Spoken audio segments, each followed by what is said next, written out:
the last session of our study on ನಾವು ಅಧ್ಯಯನ ಮಾಡುತ್ತಿರುವಂತಹ ವಿಷಯದಲ್ಲಿ ನಾವೊಂದು ಕಡೆಯ ಸಂದೇಶದ ಸಮಯಕ್ಕೆ ಬಂದಿದ್ದೇವೆ.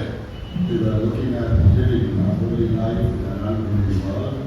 ಅಪವಿತ್ರ ಲೋಕದಲ್ಲಿ ನಾವು ಜೀವಿಸಬೇಕಾದಂತಹ ಪರಿಶುದ್ಧ ಜೀವಿತದ ಕುರಿತು ನಾವು ನೋಡ್ತಾ ಇದ್ದೇವೆ.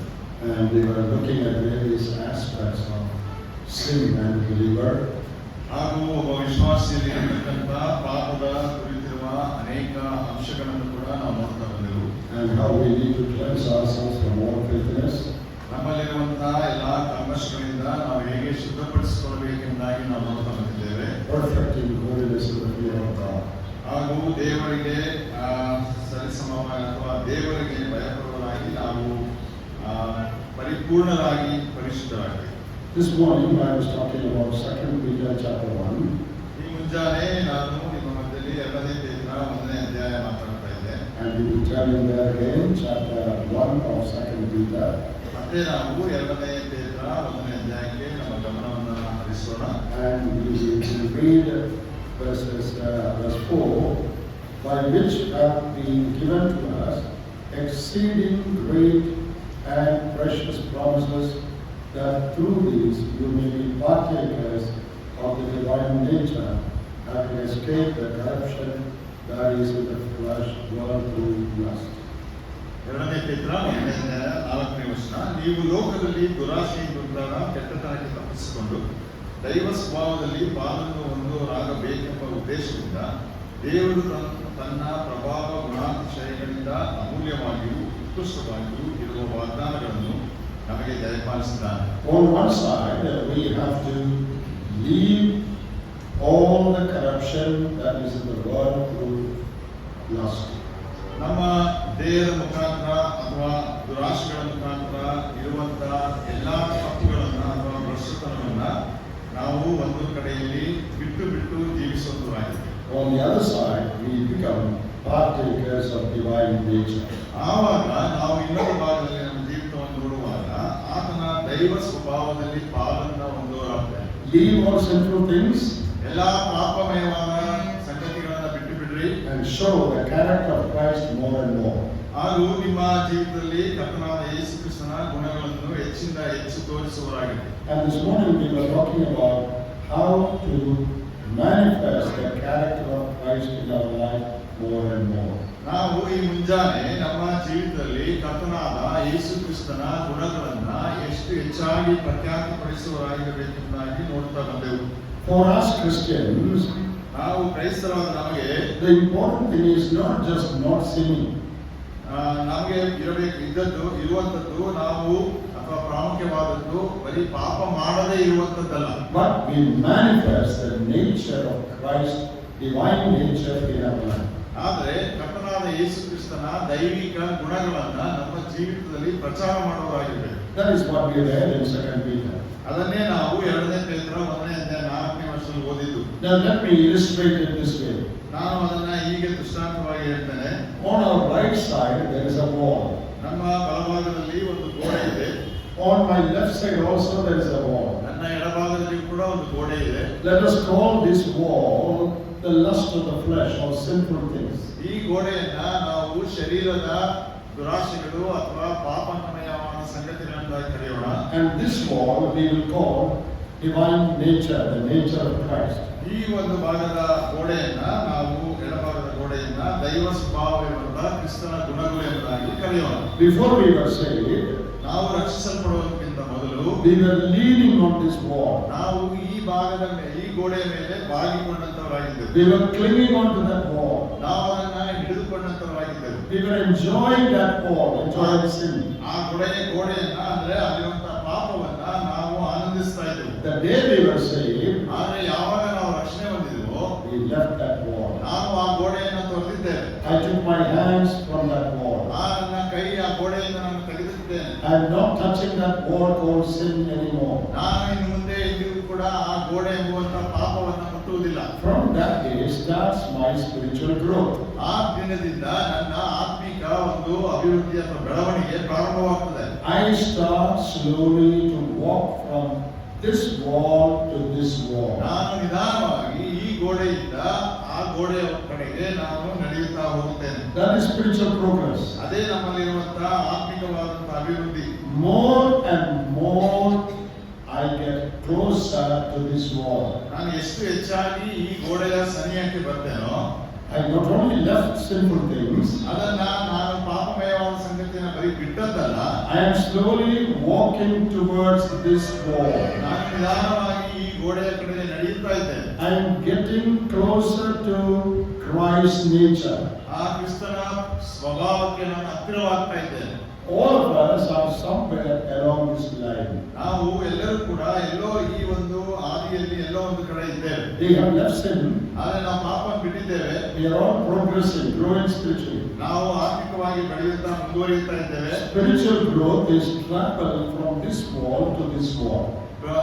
ಆತ್ಮಿಕ ಬೆಳವಣಿಗೆ ಅನ್ನುವಂಥದ್ದು ಈ ಗೋಡೆಯಿಂದ ಆ ಗೋಡೆಗೆ ಬೆಳೆಯುತ್ತಾ ಹೋಗ್ತದೆ. So all of us are somewhere along this line. ನೋಡಿ, ಈ ಒಂದು ಗೆರೆಯಲ್ಲಿ ಆ ಗೋಡೆಯಿಂದ ಈ ಗೋಡೆಗೆ ಇರುವಂತಹ ಗೆರೆಯಲ್ಲಿ ಎಲ್ಲೋ ಒಂದು ಸ್ಥಳದಲ್ಲಿ ನಾವಿದ್ದೇವೆ. Suppose we draw a diagram ಒಂದು ವೇಳೆ ನಾವು ಒಂದು ಚಿತ್ರವನ್ನ ಬರೆದಾಗ and you place yourself along this line. Where will you place yourself along this line? ಆ ಗೆರೆಯನ್ನು ಕೂಡ ಬರೆದು ನಾವು ನಮ್ಮನ್ನ ಆ ಗೆರೆಯಲ್ಲಿ ಒಂದು ವೇಳೆ ಇರಿಸಿಕೊಳ್ಳುವುದಾದ್ರೆ ಎಲ್ಲಿ ಇರಿಸಿಕೊಳ್ತೇವೆ? You mark yourself. ಅದನ್ನ ನಾವೇ ಗುರುತು ಮಾಡಬೇಕು. Two walls, ಎರಡು ಗೋಡೆಗಳು, one line in between, ಮಧ್ಯದಲ್ಲಿ ಅದನ್ನ ಎರಡನ್ನು ಅಂಟುವಂತ ಒಂದು ಗೆರೆ ಇದೆ. going from this wall to this wall, ಪಾಪಮಯವಾದ ಗೋಡೆಯಿಂದ ಕ್ರಿಸ್ತನ ಗುಣವುಳ್ಳ ಗೋಡೆಗೆ ಹೋಗ್ತಾ ಇದ್ದೇವೆ. leaving sinful things, ನಾವು ಆ ಪಾಪಮಯ ಸಂಗತಿಗಳನ್ನು ಬಿಟ್ಟಿದ್ದೇವೆ. reflecting the character of Christ more and more, ಕರ್ತನಾದ ಯೇಸು ಕ್ರಿಸ್ತನ ಗುಣವನ್ನ ನಮ್ಮ ಜೀವಿತಗಳಲ್ಲಿ ಪ್ರಕಾಶಗೊಳಿಸ್ತಾ ಇದ್ದೇವೆ. a developing Christian character. ಹಾಗೂ ನಮ್ಮ ಕ್ರಿಸ್ತಿಯ ಗುಣಗಳನ್ನ ಬೆಳೆಸಿಕೊಳ್ತಾ ಇದ್ದೇವೆ. Where are you along this line? ಹಾಗಾದ್ರೆ ಈ ಗೆರೆಯಲ್ಲಿ ನಾವು ಎಲ್ಲಿದ್ದೇವೆ? Are you still very close to that wall? ಅಥವಾ ನಾವು ಇನ್ನೂ ಆ ಗೋಡೆಯ ಹತ್ತಿರದಲ್ಲಿದ್ದೇವಾ? You may not be touching that ಒಂದು wall, ವೇಳೆ ಅದನ್ನ ನಾವು ಮುಟ್ಟುತ್ತಾ ಇಲ್ಲ, but you are still very close to that ಆದ್ರೆ ಆ wall. ಗೋಡೆ ಹತ್ತಿರದಲ್ಲೇ ಇದ್ದೇವೆ ಅಲ್ಲೋ. You were saved 10 years ago, ನಾವು 10 ವರ್ಷದ ಹಿಂದೆ ರಕ್ಷಿಸಲ್ಪಟ್ಟಿದ್ದೇವೆ. but there has not been much a transformation in your character. ಆದ್ರೆ ನಮ್ಮ ಗುಣಗಳಲ್ಲಿ ಆಗಬೇಕಾದಷ್ಟು ಮಾರ್ಪಾಡು ಬದಲಾವಣೆ ಆಗಿಲ್ಲ. It is true you don't do many sinful things, ನಾವು ಸತ್ಯ ಏನಂದ್ರೆ ಅನೇಕ ಪಾಪ ಸಂಗತಿಗಳನ್ನು ನಾವು ಮಾಡೋದಿಲ್ಲ, but there is very little progress towards Christ-likeness. ಆದ್ರೆ ಕರ್ತನಾದ ಯೇಸು ಕ್ರಿಸ್ತನ ಸಾರೂಪ್ಯವನ್ನ ಪಡೆದುಕೊಳ್ಳುವ ನಿಟ್ಟಿಗೆ ನಮ್ಮ ಬೆಳವಣಿಗೆ ಬಹಳ ಕಮ್ಮಿ ಆಗುತ್ತೆ. Are you near that wall? ನಾವು ಆ ಗೋಡೆಯ ಹತ್ತಿರದಲ್ಲಿದ್ದೇವಾ? Some of you may have come up to here. ಕೆಲವರು ಇಲ್ಲಿ ತನಕ ಬಂದಿರಬಹುದು. You have grown spiritually. ನೀವು ಆತ್ಮಿಕವಾಗಿ ಬೆಳೆದಿದ್ದೀರಾ. And some of you may have grown up to here. ಕೆಲವರು ಇನ್ನೂ ಅಲ್ಲಿ ತನಕ ಹೋಗಿರಬಹುದು. You are growing more and more closer to divine nature. ಆ ದೈವಿಕವಾದ ಸ್ವಭಾವಕ್ಕೆ ನೀವು ಹೆಚ್ಚಿಂದ ಹೆಚ್ಚು ಬೆಳೆಯುತ್ತಾ ಇದ್ದೀರಾ. Having escaped sinful things, we become partakers of divine nature. ಆ ರೀತಿಯಾಗಿ ನಾವು ಆ ಪಾಪದ ಸಂಗತಿಗಳಿಂದ ತಪ್ಪಿಸಿಕೊಳ್ಳುವಾಗ ನಾವು ಕ್ರಿಸ್ತನ ಗುಣಗಳಲ್ಲಿ ಪಾಲುಗಾರಿಕೆಯನ್ನು ಹೊಂದುತ್ತೇವೆ. Now when we live in this world, ನಾವು ಈ ಲೋಕದಲ್ಲಿ ಜೀವಿಸುವಾಗ we cannot fully become like Christ. ನಾವು ಪರಿಪೂರ್ಣವಾಗಿ ಯೇಸು ಕ್ರಿಸ್ತನ ಹಾಗೆ ಆಗಲಿಕ್ಕೆ ಸಾಧ್ಯವಿಲ್ಲ. None of us can say I fully become like Jesus. ಯಾರು ಕೂಡ ನಾವು ಕರ್ತನಾದ ಯೇಸು ಕ್ರಿಸ್ತನ ಹಾಗೆ ಆಗಿದ್ದೇವೆ ಅಂತ ಹೇಳಲಿಕ್ಕೆ ಸಾಧ್ಯವಿಲ್ಲ. But all of us can have a developing Christian character. ಆದ್ರೆ ನಾವೆಲ್ಲರೂ ಕೂಡ ಬೆಳೆಯುತ್ತಾ ಇರುವಂತ ಕ್ರಿಸ್ತಿಯ ಗುಣಗಳನ್ನ ಹೊಂದಿಕೊಳ್ಳಬಹುದು. More like Christ as days go by. ನಾವು ಜಾಸ್ತಿಯಿಂದ ಹೆಚ್ಚಿಗೆ ಕ್ರಿಸ್ತನ ಹಾಗೆ ಆಗುವಂತದ್ದು ದಿನಗಳು ಹೋಗುವಾಗ My character being transformed. ನನ್ನ ಗುಣಗಳು ಅದು ಬದಲಾವಣೆ ಆಗ್ತಾ ಇದೆ. In humility, ತಗ್ಗಿಸುವಿಕೆಯಲ್ಲಿ, in godliness, ಹಾಗೂ ದೈವ ಭಕ್ತಿಯಲ್ಲಿ, in love, ಪ್ರೀತಿಯಲ್ಲಿ I become better. ನಾನು ಉತ್ತಮದಿಂದ ಉತ್ತಮವಾಗ್ತಾ ಇದ್ದೇನೆ. I am learning to forgive more and more as Christ did. ಕರ್ತನು ನಮಗಾಗಿ ಮಾಡಿದ ಹಾಗೆ ನಾನು ಕ್ಷಮಿಸಲಿಕ್ಕೆ ಹೆಚ್ಚಾಗಿ ಕ್ಷಮಿಸ್ತಾ ಇದ್ದೇನೆ. I have learned to love people more and more as Christ does. ಕರ್ತನಾದ ಯೇಸು ಕ್ರಿಸ್ತನು ಮಾಡುವ ಹಾಗೆ ಹೆಚ್ಚಿಂದ ಹೆಚ್ಚು ಜನರನ್ನ ನಾನು ಪ್ರೀತಿಸ್ತಾ ಇದ್ದೇನೆ. I have become more and more compassionate to the needs of people like Christ. ಕರ್ತನಾದ ಯೇಸು ಕ್ರಿಸ್ತನು ಕರುಣೆ ಕೃಪೆ ತೋರಿಸಿದ ಹಾಗೆ ನಾನು ಕೂಡ ಜನರ ಕುಂದು ಕೊರತೆಗಳಿಗೆ ಆ ರೀತಿಯಲ್ಲಿ ಸ್ಪಂದಿಸ್ತೇನೆ. I haven't become like him, ಆದ್ರೆ ಆತನ ಹಾಗೆ ನಾನಾಗಿಲ್ಲ, but I am becoming more and more like him. ಆದ್ರೆ ಆತನ ಹಾಗೆ ಹೆಚ್ಚಾಗಿ ಆಗ್ತಾ ಇದೆ. Your Christian character is improving. ನನ್ನ ಕ್ರಿಸ್ತಿಯ ಗುಣ ಅದು ಉತ್ತಮವಾಗ್ತಾ ಉಂಟು. When you were there close to that wall, ನಾವು ಅಲ್ಲಿ ಆ ಗೋಡೆಯ ಹತ್ತಿರವಿದ್ದಾಗ you were not fighting with anybody. ನಾವು ಯಾರೊಟ್ಟಿಗೂ ಜಗಳವಾಡ್ತಿರ್ಲಿಲ್ಲ. But if anybody comes to fight with you, ಯಾರಾದ್ರೂ ನಮ್ಮೊಟ್ಟಿಗೆ ಜಗಳಾಡಕ್ ಬಂದ್ರೆ then you shout. ಅವಾಗ ನಾವು ಕೂಗಾಡ್ತಾ ಇದ್ವಿ. But now ಆದ್ರೆ ಈಗ you have come up to here. ಆದ್ರೆ ಇಲ್ಲಿ ತನಕ ಬಂದಿದ್ದೇವೆ. Now you are no more shouting. ನಾವು ಈಗ ಎಂದಿಗೂ ಕೂಗಾಡುವುದಿಲ್ಲ. You are able to forgive others. ಯಾಕಂದ್ರೆ ನಾವು ಈಗ ಅವರನ್ನ ಕ್ಷಮಿಸುವುದಕ್ಕೆ ಶಕ್ತರಾಗಿದ್ದೇವೆ. You have become more tolerant. ನಾವು ಬಹಳ ಸಹಿಸಿಕೊಳ್ಳುವಂತವರಾಗಿದ್ದೇವೆ. When you were there, ನಾವು ಅಲ್ಲಿದ್ದಾಗ there was pride in your heart. ನಮ್ಮಲ್ಲಿ ಅಹಂಕಾರ, ಹೆಮ್ಮೆ ಅನ್ನೋದಿತ್ತು. Pride about many things. ಅನೇಕ ವಿಷಯಗಳ ಕುರಿತು ಅಹಂಭಾವ. But as you progressed in your Christian life, ನಮ್ಮ ಕ್ರಿಸ್ತಿಯ ಜೀವಿತದಲ್ಲಿ ಬೆಳೆಯುತ್ತಾ ಹೋಗುವಾಗ you have become more and more humble. ನಾವು ಹೆಚ್ಚಾಗಿ ದೀನರಾಗಿದ್ದೇವೆ. Now you are growing in love. ನಾವು ಪ್ರೀತಿಯಲ್ಲಿ ಬೆಳೆಯುತ್ತಾ ಇದ್ದೇವೆ. Even when someone speaks against you, you are still able to love that person. ಯಾರಾದ್ರೂ ನಮ್ಮ ವಿರುದ್ಧ ಮಾತಾಡಿದ್ರು ಕೂಡ ಆದರೂ ಕೂಡ ನಾವು ಅವರನ್ನು ಪ್ರೀತಿಸ್ತೇವೆ. You become more like Christ. ನಾವು ಕರ್ತನ ಹಾಗೆ ಹೆಚ್ಚಾಗಿ ಬೆಳೆಯುತ್ತಾ ಇದ್ದೇವೆ. I hope all of you understand that. ಇದೆಲ್ಲವನ್ನ ನೀವು ಅರ್ಥ ಮಾಡಿಕೊಂಡಿದ್ದೇನೆ ಅಂತ ತಿಳ್ಕೊಳ್ತೇನೆ. That is what Peter says. ಅದನ್ನೇ ಪೇತ್ರ ಹೇಳೋದು. Having left sinful things, ನಾವು ಅನೇಕ ಪಾಪ ಸಂಗತಿಗಳನ್ನ ಬಿಟ್ಟು don't stop there. ಅಲ್ಲೇ ನಿಂತ್ಕೊಳ್ಬೇಡ್ರಿ. Progress, go ahead. ಅಲ್ಲಿಂದ ಮುಂದೆ ಬರುವಂತವರಾಗಿರಿ. Become more and more like Christ. ಕರ್ತನ ಹಾಗೆ ಹೆಚ್ಚಾಗಿ ಆಗಿರಿ. And partake of God's nature more and more. ದೈವ ಸ್ವಭಾವದಲ್ಲಿ ಹೆಚ್ಚು ಪಾಲನ್ನ ಹೊಂದುವವರಾಗಬೇಕು. In the New Testament, that is called bearing the fruit of the Spirit. ಆ ಹೊಸ ಒಡಂಬಡಿಕೆಯಲ್ಲಿ ಅದನ್ನು ಯಾವ ರೀತಿ ಕರೆಯುತ್ತಾರೆ ಅಂತ ಹೇಳುವಾಗ ಪವಿತ್ರಾತ್ಮನ ಫಲಗಳನ್ನ ಕೊಡುವಂತದ್ದು. What is the character of Christ? ಕರ್ತನಾದ ಯೇಸು ಕ್ರಿಸ್ತನ ಗುಣ ಏನು? And how do we manifest that in our life? ನಮ್ಮ ಜೀವಿತದಲ್ಲಿ ಆ ಗುಣಗಳನ್ನ ಹೇಗೆ ಪ್ರಚುರಪಡಿಸ್ತೇವೆ? In Galatians 5:22, ನಾವು ಗಲಾತ್ಯ ಪತ್ರಿಕೆ 5ನೇ ಅಧ್ಯಾಯ 22ನೇ ವಚನ we have 9 characteristics mentioned. ಇಲ್ಲಿ 9 ಗುಣಗಳು ತಿಳಿಸಲ್ಪಟ್ಟಿವೆ. Love, joy, peace, long suffering, kindness, goodness, faithfulness, gentleness, self-control. Galatia 5:22 ಪ್ರೀತಿ, ಸಂತೋಷ, ಸಮಾಧಾನ, ದೀರ್ಘಶಾಂತಿ, ದಯೆ, ಉಪಕಾರ, ನಂಬಿಕೆ, ಸಾಮರ್ಥ್ಯ, ಕ್ಷಮೆದಮೆ. These are the 9 characteristics of the Spirit. ಇದು ಪವಿತ್ರಾತ್ಮನ 9 ಗುಣಗಳು. It is called fruit of the Spirit. ಅದನ್ನ ನಾವು ಪವಿತ್ರಾತ್ಮನ ಫಲ ಎಂಬುದಾಗಿ ಹೇಳ್ತೇವೆ. What is the meaning of the fruit of the Spirit? ಪವಿತ್ರಾತ್ಮನ ಫಲ ಅದರ ಅರ್ಥವೇನು? It is the character of Christ that Holy Spirit produces in a believer. ಅದು ಕರ್ತನಾದ ಯೇಸು ಕ್ರಿಸ್ತನ ಗುಣಗಳನ್ನ ಪವಿತ್ರಾತ್ಮನು ವಿಶ್ವಾಸಿಗಳಲ್ಲಿ ಉತ್ಪತ್ತಿ ಮಾಡುವಂತದ್ದು. Did everybody understand that? ಅದನ್ನ ಎಲ್ಲರೂ ಅರ್ಥ ಮಾಡಿಕೊಂಡಿದ್ದೀರಾ? What is the fruit of the Spirit? ಪವಿತ್ರಾತ್ಮನ ಫಲ ಏನು? What are these 9 things? ಈ 9 ವಿಷಯಗಳೇನು? They are actually character manifested in Christ. ಅವು ನಿಜವಾಗಿಯೂ ಕೂಡ ಕರ್ತನಾದ ಯೇಸು ಕ್ರಿಸ್ತನಲ್ಲಿ ಪ್ರಕಟಗೊಂಡಂತ ಗುಣಗಳು. As we yield more and more, submit more and more to the Holy Spirit, ನಾವು ಹೇಗೆ ಹೆಚ್ಚಾಗಿ ಪವಿತ್ರಾತ್ಮನಿಗೆ ಒಳಪಡ್ತೇವೋ, the Holy Spirit produces this character in our life. ಅವಾಗ ಪವಿತ್ರಾತ್ಮನು ನಮ್ಮ ಜೀವಿತಗಳಲ್ಲಿ ಈ ಫಲವನ್ನ, ಈ ಗುಣವನ್ನ ಆತನು ಅಭಿವೃದ್ಧಿಪಡಿಸ್ತಾನೆ. I learn to yield to the Holy Spirit more. ನಾನು ಅವನಿಗೆ ಒಳಗಾಗಲಿಕ್ಕೆ ಕಲಿಯಬೇಕು ಹೆಚ್ಚಾಗಿ. I obey the promptings of the Spirit every day. ನನಗೆ ಪವಿತ್ರಾತ್ಮನು ಎಚ್ಚರಿಸುವಂತ ಎಲ್ಲಾ ಸಂಗತಿಗಳಿಗೆ ನಾನು ವಿಧೇಯನಾಗ್ತೇನೆ. And the Holy Spirit produces Christ-like character in my life. ಅವಾಗ ಪವಿತ್ರಾತ್ಮನು ನನ್ನ ಜೀವಿತದಲ್ಲಿ ಯೇಸು ಕ್ರಿಸ್ತನ ಗುಣಗಳನ್ನುವಂತಹ ಗುಣಗಳನ್ನ ನನ್ನಲ್ಲಿ ಉತ್ಪತ್ತಿ ಮಾಡ್ತಾನೆ. What is the explanation of the fruit of the Spirit? ಹಾಗಾದ್ರೆ ಪವಿತ್ರಾತ್ಮನ ಫಲ ಅನ್ನುವಾಗ ಅದರ ವಿವರಣೆ ಏನು? It is the character of Christ Holy Spirit produces in a believer as he yields to his control. ಯಾಕಂದ್ರೆ ನಾವು ಪವಿತ್ರಾತ್ಮನ ನಿಯಂತ್ರಣದೊಳಗೆ ನಮ್ಮನ್ನು ಒಳಪಡಿಸಿಕೊಳ್ಳುವಾಗ ಕರ್ತನಾದ ಯೇಸು ಕ್ರಿಸ್ತನ ಗುಣಗಳನ್ನ ನಮ್ಮಲ್ಲಿ ಆತನು ಅಭಿವೃದ್ಧಿಪಡಿಸುವಂತದ್ದೇ ಪವಿತ್ರಾತ್ಮನ ಫಲ.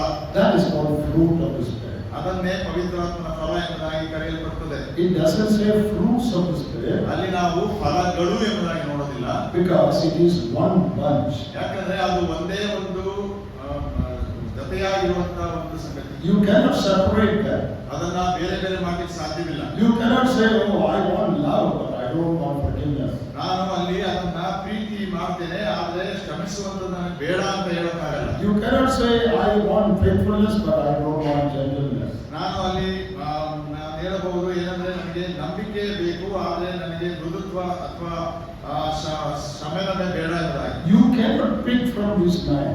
ಈ 9ರಲ್ಲಿ ಯಾವುದೋ ಒಂದು ಬೇಕು ಎಂಬುದಾಗಿ ಆರಿಸಲಿಕ್ಕಾಗಲ್ಲ. They have to be there in our life together as one bunch. ಅದು ಒಂದೇ ಒಂದು ಗೊಂಚಲಾಗಿ ನಮ್ಮ ಜೀವಿತಗಳಲ್ಲಿ ಇರಬೇಕು. That is why it is in singular.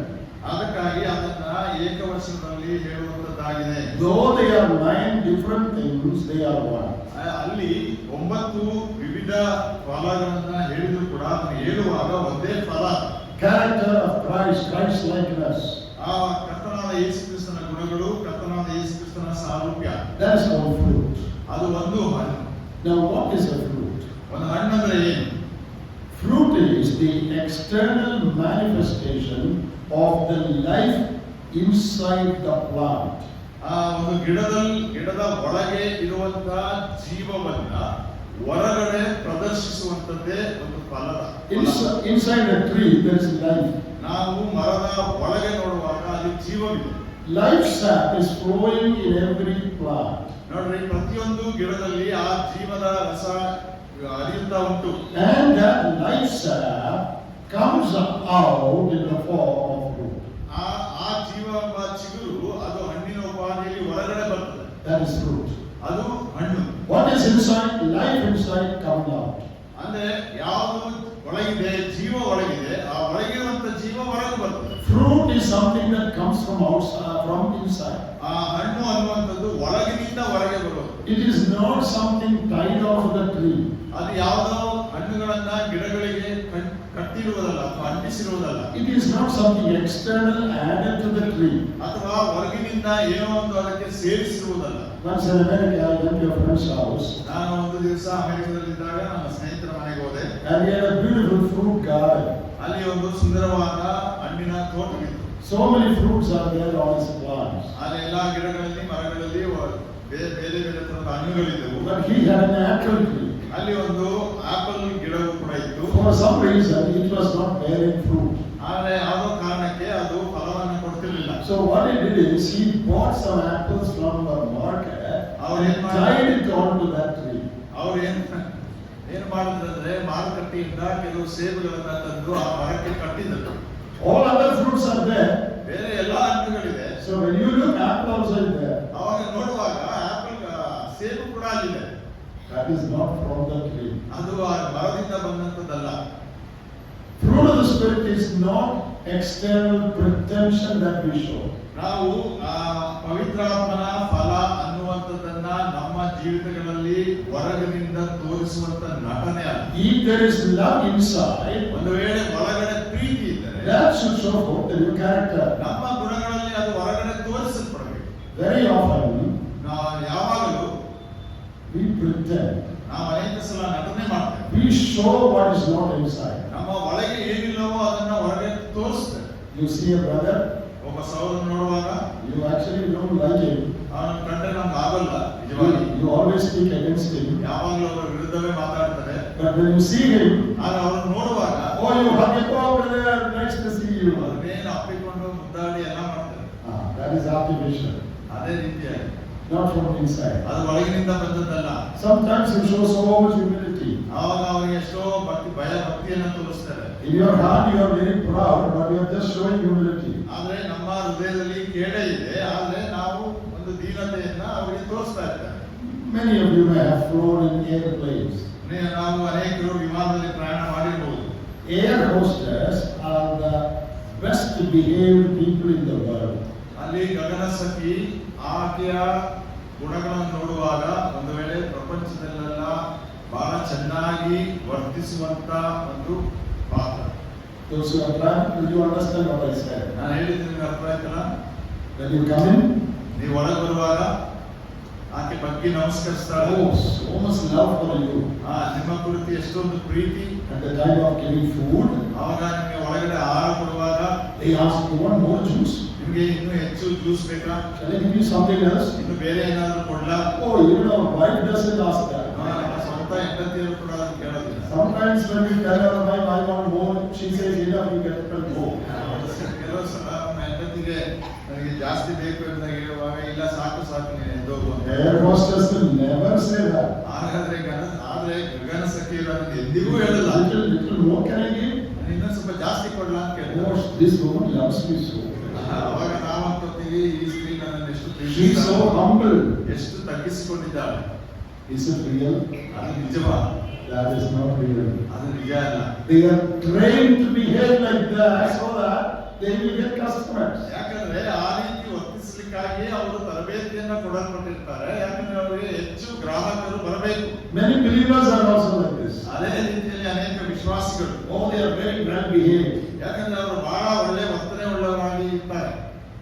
But once you move from there, ಆದ್ರೆ ಅವರನ್ನ ಬಿಟ್ಟು ನಾವು ಆ ಕಡೆ ಹೋಗುವಾಗ he will tell something bad about you to the other person. ಅವರ ಜೊತೆಲಿದ್ದಂತ ಅವರ ಇನ್ನೊಬ್ಬರಿಗೆ ಅವರು ನಮ್ಮ ಮೇಲೆ ಕೆಟ್ಟದ್ದನ್ನ ಹೇಳುವಂತರಾಗಿರ್ತಾರೆ. And but when he sees you, you see that person, you are very, very happy. ನಮ್ಮನ್ನು ನೋಡುವಾಗ ನಮ್ಮನ್ನು ಅವರು ಅಪ್ಪಿಕೊಂಡೆಲ್ಲ ಪ್ರೀತಿ ಮಾಡ್ತಾರೆ. Once I was in Coimbatore. ನಾನು ಒಂದು ಸಲ ಕೊಯಂಬತ್ತೂರಲ್ಲಿದ್ದೆ. I was going to the meeting. ನಾನು ಒಂದು ಕೂಟಕ್ಕೆ ಹೋಗ್ತಾ ಇದ್ದೆ. Then I saw a very strange tree. ಅಲ್ಲಿ ಒಂದು ವಿಚಿತ್ರವಾದಂತ ಒಂದು ಮರವನ್ನು ನೋಡಿದೆ. A big tree. ಬಹಳ ದೊಡ್ಡದೊಂದು ಮರ.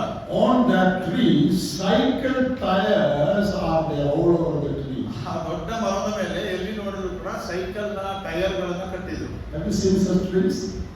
ಅಂತ ಮರವನ್ನು ನೋಡಿದ್ದೀರಾ? Bearing cycle tire.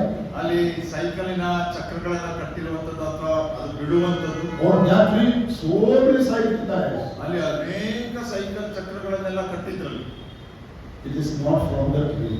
ಅದು ಆ ಮರದಿಂದ ಬಂದಂತದ್ದಲ್ಲ. One cycle repair fellow sits under the tree. ಯಾಕಂದ್ರೆ ಅದರ ಅಡಿಯಲ್ಲಿ ಒಬ್ಬ ಸೈಕಲ್ ರಿಪೇರಿ ಮಾಡುವಂತ ವ್ಯಕ್ತಿ ಕೂತ್ಕೊಳ್ತಾನೆ.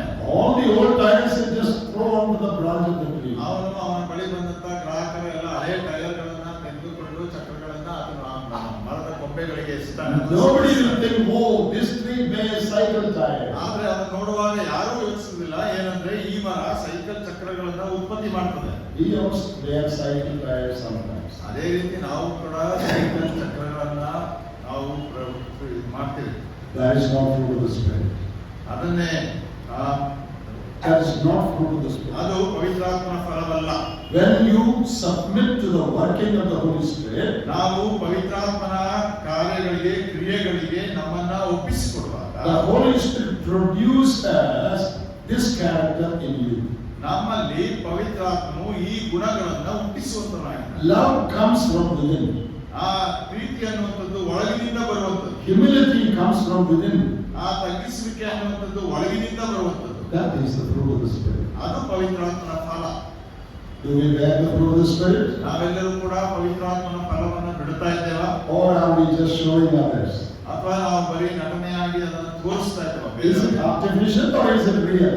ಅದು ಕೃತಕವಾಗಿದೆಯಾ ಅಥವಾ ನಿಜವಾಗಿದೆಯಾ?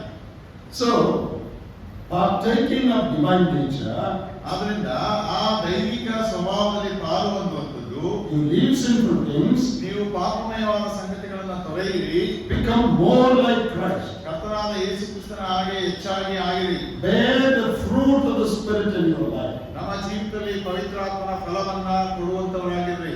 That is Christian life. ಅದು ಕ್ರಿಸ್ತಿಯ ಜೀವಿತ. We need to pause and think, how far I reflect Christ in my life. ನಾವು ಆ ವಿಷಯದಲ್ಲಿ ಕುರಿತು ಯೋಚಿಸುವಂತವರಾಗಿ ಎಲ್ಲಿಯ ತನಕ ನಾನು ಕರ್ತನಾದ ಯೇಸು ಕ್ರಿಸ್ತನ ಗುಣಗಳನ್ನ ತೋರಿಸಬಹುದು.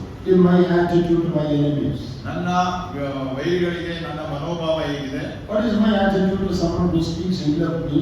ನನ್ನ ವಿರುದ್ಧವಾಗಿ ಮಾತಾಡುವವರ ಕುರಿತು ನನ್ನ ಮನೋಭಾವ ಹೇಗಿದೆ? What was Christ's attitude? ಕರ್ತನಾದ ಯೇಸು ಕ್ರಿಸ್ತನು ಯಾವ ರೀತಿ ಸ್ಪಂದಿಸ್ತಿದ್ದ? Think about that. ಅದನ್ನ ಯೋಚಿಸಿ. Is that your attitude also? ನಮ್ಮ ಮನೋಭಾವ ಕೂಡ ಅದೇ ಆಗಿದೆಯಾ? How was Christ's love?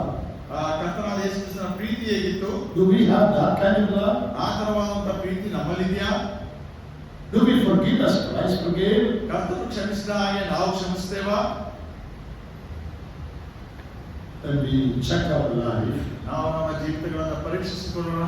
if we admit that we fail, ನಾವು ಒಪ್ಪಿಕೊಳ್ಳಬೇಕೆಂದರೆ ನಾವು ಸೋತವರಾಗಿದ್ದೇವೆ. we are Christians for many, many years. ನಾವು ಅನೇಕ ವರ್ಷಗಳಿಂದ ಕ್ರೈಸ್ತರಾಗಿದ್ದೇವೆ. Can't forgive someone who has done something against us. ನಮ್ಮ ವಿರುದ್ಧ ಮಾಡಿದಂತ ಯಾರನ್ನು ಕೂಡ ನಾವು ಕ್ಷಮಿಸಲಿಕ್ಕೂ ಕೂಡ ಸಿದ್ಧರಿಲ್ಲ. We keep it for years together. ವರ್ಷಾನುಗಟ್ಟಲೆ ಅದನ್ನು ನಮ್ಮಲ್ಲೇ ಇಟ್ಕೊಳ್ತಾರೆ. My daughter's marriage. ನನ್ನ ಮಗಳ ಮದುವೆ. Oh, we will not call him. ಅವರನ್ನು ಕರೆಯಲ್ಲ. Right? ಯಾಕೆ? He did not call us, his daughter's marriage. ಯಾಕಂದ್ರೆ ಅವ್ರ ಮಗಳು ಮದುವೆ ನಮ್ಮನ್ನು ಕರೀಲಿಲ್ಲ. And the wife says, ಅವಾಗ ಹೆಂಡತಿ ಹೇಳ್ತಾಳೆ, not only his daughter's marriage, even for his son's marriage, he did not go. Don't you remember that? ಹೆಂಡತಿ ಹೇಳ್ತಾಳೆ, ಅವನ ಮಗಳ ಮದುವೆ ಅಲ್ಲ, ಮಗನ ಮದುವೆಗೂ ನಮ್ಮನ್ನು ಕರೀಲಿಲ್ವಾ, ನಿಮ್ಗೆ ಜ್ಞಾಪಕ ಇಲ್ವಾ? Some wives remember everything. ಯಾಕಂದ್ರೆ ನಮ್ಮ ಹೆಂಡತಿ ಬಹಳ ಚೆನ್ನಾಗಿ ಜ್ಞಾಪಕ ಇಟ್ಕೊಳ್ತಾರೆ. What he did 25 years ago. 25 ವರ್ಷ ಹಿಂದೆ ನಡೆದದ್ದು. He did not invite. ನಾವು ಅವನನ್ನ ಕರೆಯೋದು ಬೇಡ. Many Christians are like this. ಅನೇಕ ಕ್ರೈಸ್ತರು ಈ ರೀತಿಯಲ್ಲಿ ಇದ್ದಾರೆ ಪ್ರಿಯ. Where is Christ likeness? ಎಲ್ಲಿ ಕ್ರಿಸ್ತನ ಹಾಗೆ ಇರುವುದು? Where is the partaking of divine nature? ಎಲ್ಲಿ ನಾವು ಆ ದೈವಿಕ ಸ್ವಭಾವದಲ್ಲಿ ಪಾಲನೆ ಇದ್ದೇವೆ? We need to acknowledge our failure before God. ನಾವು ನಮ್ಮ ಸೋಲುಗಳನ್ನು ಕರ್ತನಾದ ಯೇಸು ಕ್ರಿಸ್ತನ ಮುಂದೆ ಅಥವಾ ದೇವರ And we ಮುಂದೆ need to cry for God's help. ಹಾಗೂ ದೇವರ ಪ್ರೀತಿಗಾಗಿ ನಾವು ಕೂಗಬೇಕು. Now, how do we manifest the character of Christ? ಕರ್ತನಾದ ಯೇಸು ಕ್ರಿಸ್ತನ ಗುಣಗಳನ್ನ ಹೇಗೆ ಪ್ರಚಾರಪಡಿಸ್ತೇವೆ? That is what I want to show you now. ನಾನು ನಿಮಗೆ ಅದನ್ನು ತೋರಿಸಲಿಕ್ಕೆ ಇಷ್ಟಪಡ್ತೇನೆ ಈಗ. Come to Galatians chapter 5. ಗಲಾತ್ಯದವರಿಗೆ ಬರೆದ ಪತ್ರಿಕೆ 5ನೇ ಅಧ್ಯಾಯ. It is in 22 that we read about fruit of the Spirit. ನಾವು 22ನೇ ವಚನ ಹಾಗೆ ಓದಿದ್ದೇವೆ, ಪವಿತ್ರಾತ್ಮನ ಫಲ ಕುರಿತು. How to bear the fruit of the Spirit is also mentioned in this chapter. ಇದೇ ಅಧ್ಯಾಯದಲ್ಲಿ ಆ ಪವಿತ್ರಾತ್ಮನ ಫಲವನ್ನ ನಾವು ಹೇಗೆ ಬಿಡಬಹುದು ಅನ್ನುವಂಥದ್ದನ್ನ ಬರೆಯಲ್ಪಟ್ಟಿದೆ. Verse 16. 16ನೇ ವಚನ. I say then, walk in the Spirit, and you shall not fulfill the lust of the flesh. ನಾನು ಹೇಳುವುದೇನೆಂದ್ರೆ, ಪವಿತ್ರಾತ್ಮನನ್ನು ಅನುಸರಿಸಿ ನಡೆದುಕೊಳ್ಳಿರಿ, ಆಗ ನೀವು ಶರೀರ ಭಾವದ ಅಭಿಲಾಷೆಗಳನ್ನು ಎಷ್ಟು ಮಾತ್ರಕ್ಕೂ ನೆರವೇರಿಸುವುದಿಲ್ಲ. If you walk in the Spirit, ನೀವು ಪವಿತ್ರಾತ್ಮನನ್ನು ಅನುಸರಿಸಿ ನಡೆದುಕೊಳ್ಳುವುದಾದ್ರೆ you will not fulfill sinful things. ನಾವು ಪಾಪ ಸಂಗತಿಗಳನ್ನ ಮಾಡುವರಾಗಿರುವುದಿಲ್ಲ. Verse 18. 18ನೇ ವಚನ. If you are led by the Spirit, ಆದರೆ ನೀವು ಪವಿತ್ರಾತ್ಮನಿಂದ ನಡೆಸಿಕೊಳ್ಳುವವರಾದರೆ. Verse 25. 25ನೇ ವಚನ. If we live in the Spirit, ನಾವು ಆತ್ಮನಿಂದ ಜೀವಿಸುತ್ತಿರಲಾಗಿ walk in the Spirit, ಆತ್ಮನೊಡನೆ ನಡಿಬೇಕು, led by the Spirit, ಪವಿತ್ರಾತ್ಮನಿಂದ ನಾವು ನಡೆಸಿಕೊಳ್ಳುವವರಾಗಬೇಕು, live in the Spirit. ಹಾಗೂ ಪವಿತ್ರಾತ್ಮನಲ್ಲಿ ಜೀವಿಸುತ್ತಿರಬೇಕು. Now, in some translations, like in Canada, it means walk in obedience to the Spirit. ಅಂದ್ರೆ ಕನ್ನಡದಲ್ಲಿ ಕೂಡ ಹೇಳಿದ ಹಾಗೆ ಅಲ್ಲಿ ನಾವು ನೋಡ್ತೇವೆ, ಪವಿತ್ರಾತ್ಮನಿಗೆ ವಿಧೇಯರಾಗಿ ನಡೆದುಕೊಳ್ಳುವುದು. In Malayalam also it is like that. Malayali ಭಾಷೆಯಲ್ಲೂ ಹಾಗೆ ಇದೆ. Walk in the Spirit means walk in obedience to the Spirit. ಪವಿತ್ರಾತ್ಮನಲ್ಲಿ ನಡೆಯಬೇಕು, ಅನುಸರಿಸಿ ನಡೆದುಕೊಳ್ಳಬೇಕೆಂದು ಹೇಳುವಾಗ ಅರ್ಥ ಪವಿತ್ರಾತ್ಮನಿಗೆ ವಿಧೇಯರಾಗಿ ನಡೆದುಕೊಳ್ಳಬೇಕು. Holy Spirit is in every one of us. ಯಾಕಂದ್ರೆ ನಮ್ಮ ಪ್ರತಿಯೊಬ್ಬರಲ್ಲಿಯೂ ಪವಿತ್ರಾತ್ಮನು ಕೊಡಲ್ಪಟ್ಟಿದ್ದಾನೆ. In our day-to-day life, ನಮ್ಮ ದಿನನಿತ್ಯದ ಜೀವಿತದಲ್ಲಿ we should walk in obedience to the Holy Spirit. ನಾವು ಪವಿತ್ರಾತ್ಮನಿಗೆ ವಿಧೇಯರಾಗಿ ನಾವು ಯಾವಾಗಲೂ ನಡೆದುಕೊಳ್ಳಬೇಕು. You know, walk in the Bible refers to our daily life. ನಾವು ಸತ್ಯವೇದದಲ್ಲಿ ನಡೆಯುವುದು ಎಂಬುದಾಗಿ, ನಡೆಕೊಳ್ಳುವುದು ಎಂಬುದಾಗಿ ನೋಡುವಾಗ ಅದು ನಮ್ಮ ದಿನನಿತ್ಯದ ಜೀವಿತವನ್ನ ಸೂಚಿಸುತ್ತದೆ. That's a command. Walk in the Spirit is a command. ಪವಿತ್ರಾತ್ಮನಲ್ಲಿ ಅನುಸರಿಸಿ ನಡೆಕೊಳ್ಳಿರಿ ಅಂತ ಹೇಳುವಂತದ್ದು ಒಂದು ಆಜ್ಞೆ. Walking is putting each step forward. That is walking. ಅಂದ್ರೆ ಆತನೊಡನೆ ಪ್ರತಿಯೊಂದು ಹೆಜ್ಜೆಯನ್ನ ಮುಂದಕ್ಕೆ ಹಾಕುವುದು. Step by step. ಹೆಜ್ಜೆಯಿಂದ ಹೆಜ್ಜೆ. Daily progressive lifestyle.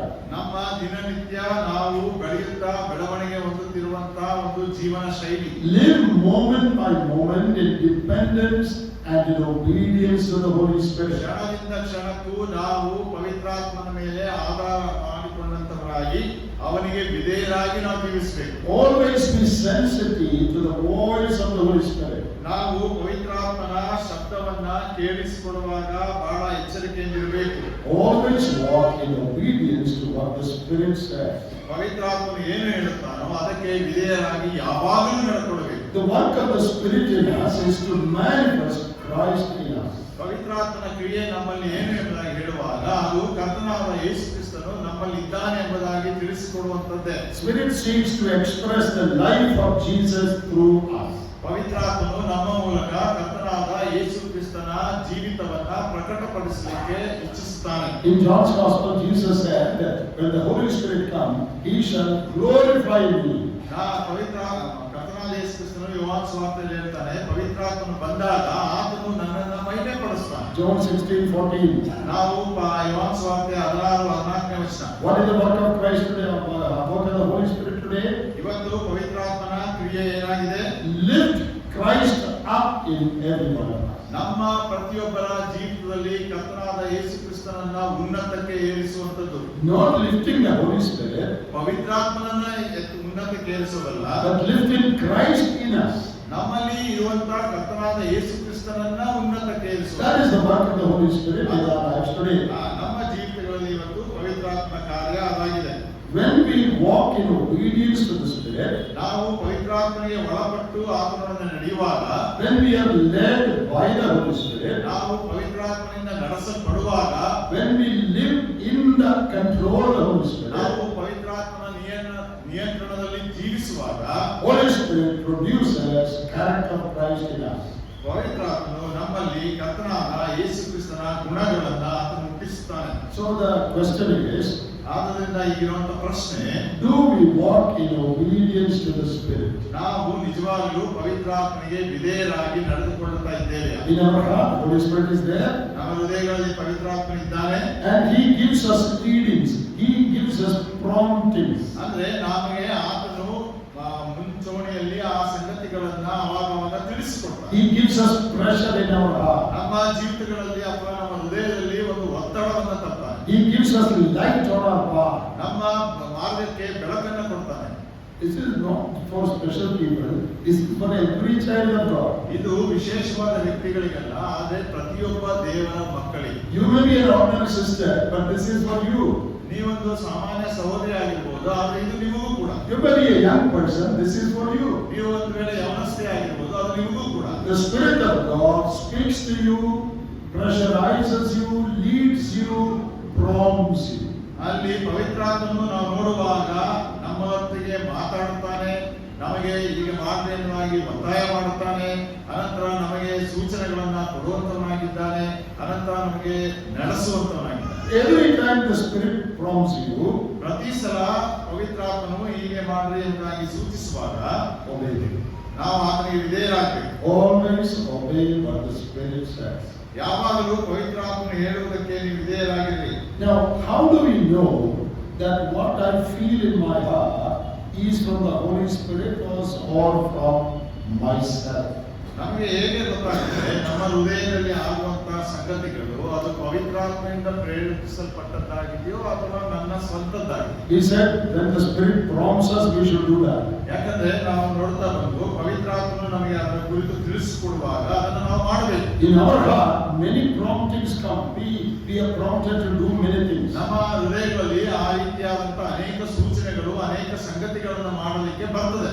Is it from God or is it from myself? ಅದು ದೇವರಿಂದ ಬಂದಂತದ್ದು ಅಥವಾ ನನ್ನ ಒಳಗಿನಿಂದಲೇ ಬಂದಂತದ್ದು? How do I know that? ಅದನ್ನ ನಮಗೆ ಹೇಗೆ ಗೊತ್ತಾಗ್ತದೆ? Every thought, every feeling in my life is not from God.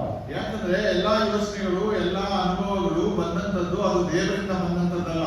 I will give you 4 or 5 clues to know whether a prompting is from the Holy Spirit or not. ಪವಿತ್ರಾತ್ಮನು ನಮಗೆ ಆ ರೀತಿ ಒತ್ತಾಯ ಮಾಡುತ್ತಾನೋ ಇದ್ದಾನೋ ಇಲ್ಲವೋ ಎಂಬುದಾಗಿರುವುದಕ್ಕೆ ನಾನು ಒಂದು 4-5 ಸಂಗತಿಗಳನ್ನ ನಿಮಗೆ ಕೊಡುವಂತನಾಗಿದ್ದೇನೆ. Prompting from the Holy Spirit will always be according to God's word. ಯಾಕಂದ್ರೆ ಆ ರೀತಿ ಪವಿತ್ರಾತ್ಮನು ನಮ್ಮಲ್ಲಿ ಸೂಚನೆಗಳನ್ನ ಕೊಡುವಾಗ ಅದೆಲ್ಲವೂ ಕೂಡ ದೇವರ ವಾಕ್ಯಾನುಸಾರವಾಗಿರ್ತದೆ. Holy Spirit will never lead you against the written word of God. ಪವಿತ್ರಾತ್ಮನು ಎಂದಿಗೂ ಕೂಡ ದೇವರ ವಾಕ್ಯದ ವಿರುದ್ಧವಾಗಿ ನಮ್ಮನ್ನು ಬಿಡುವುದಿಲ್ಲ. So if you feel a compulsion in your heart to do something, check, is it scripture? ನಾವು ಒಂದು ವೇಳೆ ನಮ್ಮ ಹೃದಯಗಳಲ್ಲಿ ಏನಾದರೂ ಮಾಡುವುದಕ್ಕೆ ಒಂದು ಒತ್ತಡ ಅಥವಾ ಒತ್ತಾಯ ಬರುವುದಾದರೆ ಅದನ್ನು ಪರೀಕ್ಷಿಸಿ ಅದು ದೇವರ ವಾಕ್ಯದ ಅನುಸಾರವಾಗಿದೆಯಾ? Just one example. ಒಂದು ಉದಾಹರಣೆ. Here's a young believer, a boy.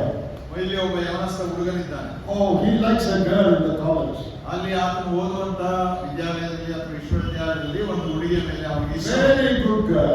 ಬಹಳ ಒಳ್ಳೆ ಹುಡುಗಿ, Very nice girl. ಬಹಳ ಚಂದದ ಒಳ್ಳೆ ಹುಡುಗಿ. But she's not saved. ಆದ್ರೆ ಆಕೆ ರಕ್ಷಿಸಲ್ಪಟ್ಟಿಲ್ಲ, Not a believer. ಆಕೆ ವಿಶ್ವಾಸಿ ಅಲ್ಲ. Oh, he has great prompting in his heart to marry her. ಆದ್ರೆ ಆಕೆಯನ್ನ ಮದುವೆ ಆಗಬೇಕೆಂಬುದಾಗಿ ಇವನ ಹೃದಯದಲ್ಲಿ ಒಂದು ದೊಡ್ಡ ಒತ್ತಡ. Oh, such a good girl. God is leading me to marry her. ಎಂಥ ಒಂದು ಒಳ್ಳೆ ಹುಡುಗಿ, ದೇವರು ನನಗೆ ಈಗ ಮುನ್ನಡೆಸ್ತಾ ಇದ್ದಾನೆ, ಏನಂದ್ರೆ ಆಕೆಯನ್ನ ಮದುವೆ ಆಗಬೇಕು. My friend, it is not God leading you, it is your desire leading you. ಸ್ನೇಹಿತರೆ, ಅದು ದೇವರಿಂದ ಬಂದಂತ ಸಂಬಂಧಪಟ್ಟಂತ ಸಂಗತಿ ಅಲ್ಲ, ಅದು ನಮ್ಮ ಒಳಗಿನ ಆಶೆಯಾಗಿದೆ. Because the word of God says you are not to be unequally yoked with unbelievers. ಯಾಕಂದ್ರೆ ದೇವರ ವಾಕ್ಯ ಸ್ಪಷ್ಟವಾಗಿ ಹೇಳ್ತದೆ, ಅವಿಶ್ವಾಸಿಗಳೊಂದಿಗೆ ನಾವು ಇಜ್ಜೋಡಾಗಬಾರದು. A believer is not to marry an unbeliever. ಒಬ್ಬ ವಿಶ್ವಾಸಿ ಅವಿಶ್ವಾಸಿಯನ್ನು ಮದುವೆ ಆಗ್ಲಿಕ್ಕಿಲ್ಲ. They may be from the same church, but if they are not saved, you are not to marry them. ನೋಡಿ, ಅವರು ಒಂದೇ ಸಭೆಯಿಂದ ಇರಬಹುದು, ಆದ್ರೆ ಒಬ್ಬರು ಅದರಲ್ಲಿ ರಕ್ಷಿಸಲ್ಪಡದೇ ಇದ್ದರೆ ಹಾಗೆ ನೀವು ಮದುವೆ ಆಗಿ ಕೂಡದು. Oh, your great desire. ಅದು ಆದ್ರೆ ನಮ್ಮೊಳಗಿನ ಒಂದು ದೊಡ್ಡ ಆಶೆ. It is not from God. ಅದು ದೇವರಿಂದ ಬಂದದ್ದು. Because it is not in accordance with God's word. ಯಾಕಂದ್ರೆ ಅದು ದೇವರ ವಾಕ್ಯಾನುಸಾರವಾಗಿ ಇಲ್ಲ. Secondly, ಎರಡನೇದಾಗಿ prompting from God will always glorify God. ಇಂತಿಂತದನ್ನ ಮಾಡಿರಿ ಎಂಬುದಾಗಿ ಒಂದು ವೇಳೆ ದೇವರು ನಮಗೆ ಸೂಚಿಸುವುದಾದರೆ ಅದು ಯಾವಾಗಲೂ ದೇವರಿಗೆ ಮಹಿಮೆಯನ್ನು ಉಂಟು ಮಾಡುತ್ತದೆ. You know, whatever you do, drink or eat, whatsoever you do all to the glory of God. ದೇವರ ವಾಕ್ಯದಲ್ಲಿ ನಾವು ಓದ್ತೇವೆ, ಉಂಡರು ಕುಡಿದರು ಏನು ಮಾಡಿದರು ದೇವರ ಮಹಿಮೆಗಾಗಿ ಮಾಡಬೇಕು. So when God does something in you, that will bring glory to Him. ಆವಾಗ ದೇವರು ಏನಾದರೂ ನಮ್ಮಲ್ಲಿ ಆತರ ಕಾರ್ಯ ಮಾಡುವಾಗ ಅದು ದೇವರಿಗೆ ಮಹಿಮೆ ಉಂಟು ಮಾಡುತ್ತದೆ. Not just glorify yourself. ನಾವು ನಮ್ಮನ್ನೇ ಮಹಿಮೆ ಪಡಿಸಿಕೊಳ್ಳುವುದಲ್ಲ. It will be glorifying to God and Christ. ಆದ್ರೆ ದೇವರಿಗೆ ಮತ್ತು ಕ್ರಿಸ್ತನಿಗೂ ಅದು ಮಹಿಮೆ ಪಡಿಸುವಂತದ್ದು. And the third test is, ಇನ್ನು ಮೂರನೇ ಒಂದು ಪರೀಕ್ಷೆ, a prompting from the Spirit will always lean towards more holiness. ಆ ರೀತಿ ಪವಿತ್ರಾತ್ಮನು ನಮ್ಮನ್ನು ಪ್ರೇರೇಪಿಸುವಾಗ ಆ ಸಂಗತಿಗಳು ನಮ್ಮನ್ನು ಇನ್ನೂ ಹೆಚ್ಚಾಗಿ ಪರಿಶುದ್ಧತ್ವದ ಕಡೆಗೆ ಒಯ್ಯುತ್ತದೆ. That will be something that makes you holier. ಅದು ಆ ರೀತಿಯಾದಂತಹ ಒಂದು ವಿಷಯವಾಗಿರುತ್ತದೆ. ಏನಂದ್ರೆ ಅದನ್ನ ನಮ್ಮನ್ನ ಪರಿಶುದ್ಧ ಮಾಡುತ್ತದೆ. Fourthly, ನಾಲ್ಕನೇ ಸಂಗತಿ, it will generate peace and rest in your heart. ನಮ್ಮ ಹೃದಯಗಳಲ್ಲಿ ಅದು ಸಮಾಧಾನ ಮತ್ತು ಶಾಂತಿಯನ್ನ ಉಂಟು ಮಾಡುವಂತದ್ದಾಗಿರುತ್ತದೆ. In Romans 8 and verse 6 we read, the thought of the Spirit is peace. ನಾವು ರೋಮಾಪುರ ಪತ್ರಿಕೆ 8ನೇ ಅಧ್ಯಾಯ 6ನೇ ವಚನದಲ್ಲಿ ನೋಡುತ್ತೇವೆ, ಪವಿತ್ರಾತ್ಮನಿಂದ ಬರುವಂತಹ ಆಲೋಚನೆ ಅದು ಸಮಾಧಾನವಾಗಿದೆ. If you are disturbed in your mind, ನಾವು ನಮ್ಮ ಮನಸ್ಸಿನಲ್ಲಿ ಏನಾದರೂ ಗಲಿಬಿಲಿ ಉಂಟು ಮಾಡಿಕೊಂಡಿದ್ರೆ, you are praying, Lord, is it from you or is it my own thought? ನಾವು ಪ್ರಾರ್ಥಿಸುತ್ತೇವೆ, ಏನಂದ್ರೆ ದೇವರೇ ಅದು ನಿನ್ನಿಂದ ಬಂದಂತದ್ದು ಅಥವಾ ನನ್ನ ಆಲೋಚನೆಗಳಾಗಿದೆಯೋ. If you become restless, ಆದ್ರೆ ನೀವು ಶಾಂತಿ ಸಮಾಧಾನ ಇಲ್ಲದೆ ಇದ್ರೆ, wait, don't proceed. ನಿಧಾನಿಸಿ, ಮುಂದೆ ಹೋಗಬೇಡಿ. It may not be from God. ಅದು ದೇವರಿಂದ ಬಂದಲಿಕ್ಕಿಲ್ಲ. If it is from God, ಅದು ದೇವರಿಂದ ಬಂದಿದ್ದರೆ you will experience a calmness, quietness, rest in your heart. ಅವಾಗ ನೀವು ನಿಮ್ಮ ಹೃದಯದಲ್ಲಿ ಶಾಂತಿ ಸಮಾಧಾನ ಇವುಗಳನ್ನೆಲ್ಲ ಅನುಭವಿಸ್ತೀರ. When you pray about it, ಆಗ ಅದರ ಕುರಿತು ಪ್ರಾರ್ಥಿಸುವಾಗ you will feel rest in your heart. ಅವಾಗ ನಮ್ಮ ಹೃದಯಕ್ಕೆ ಒಂದು ವಿಶ್ರಾಂತಿ ದೊರೆಯುತ್ತದೆ. These are some ways by which you can know whether the prompting is from your own self or from the Holy Spirit. ಈಗ ನೋಡಿದಂತ 4 ವಿಷಯಗಳಿಂದ ನಾವು ತಿಳ್ಕೊಳ್ಳಬಹುದು ಏನಂದ್ರೆ, ನಾವು ಮಾಡಲಿಕ್ಕೆ ಇಚ್ಛಿಸುವಂತ ಸಂಗತಿಗಳು ಅದು ನಮ್ಮೊಳಗಿಂದಲೇ ಬಂದಿದೆಯೋ ಅಥವಾ ದೇವರ ಆತ್ಮನಿಂದ ಬಂದಿದೆಯೋ ಅಂತ. So if it is from the Holy Spirit, ಅದು ಪವಿತ್ರಾತ್ಮನಿಂದ ಬಂದಿದ್ರೆ obey every prompting of the Spirit ಆತನು ಹೇಳುವಂತಹ ಎಲ್ಲಾ ಸಂಗತಿಗಳಿಗೆ ವಿಧೇಯರಾಗಿ in our day-to-day life. ನಾವು ದಿನನಿತ್ಯದ ಜೀವಿತದಲ್ಲಿ When you obey every prompting of the Spirit, ಆ ರೀತಿ ಸೂಚಿಸಲ್ಪಡುವಂತಹ ಪ್ರತಿಯೊಂದು ಪವಿತ್ರಾತ್ಮನ ಕಾರ್ಯಗಳನ್ನ you will become more like Christ. ಅವಾಗ ನಾವು ಹೆಚ್ಚಾಗಿ ಕರ್ತನಾದ ಯೇಸು ಕ್ರಿಸ್ತನ ಹಾಗೆ ಆಗುತ್ತೇವೆ. You will grow spiritually. ನಾವು ಆತ್ಮಿಕವಾಗಿ ಬೆಳೆಯುತ್ತೇವೆ. Do you want to grow spiritually? ನೀವು ಆತ್ಮಿಕವಾಗಿ ಬೆಳೆಯಬೇಕಾ? Obey the prompting, every prompting of the Holy Spirit in your daily life. ಪವಿತ್ರಾತ್ಮನು ನಮ್ಮ ದಿನನಿತ್ಯದ ಜೀವಿತದಲ್ಲಿ ಇದನ್ನು ಮಾಡ್ರಿ ಅದನ್ನು ಮಾಡಬೇಡ್ರಿ ಎಂಬುವಂತಹ ಸೂಚನೆಗಳನ್ನ ಅದಕ್ಕೆ ವಿಧೇಯರಾಗಿ. Don't obey what your flesh says, ನಮ್ಮ ಶರೀರ ಏನೇಳ್ತದೋ ಅದಕ್ಕೆ ವಿಧೇಯರಾಗುವುದಲ್ಲ, but what the Spirit says. ಏನು ಪವಿತ್ರಾತ್ಮ ಹೇಳ್ತಾನೋ ಅದಕ್ಕೆ. Now let us apply a test. ನಾವು ಈ ಒಂದು ಪರೀಕ್ಷೆಯನ್ನ ಅನ್ವಯಿಸಿಕೊಂಡು ನೋಡೋಣ. Here is a sister who has spoken ill of me.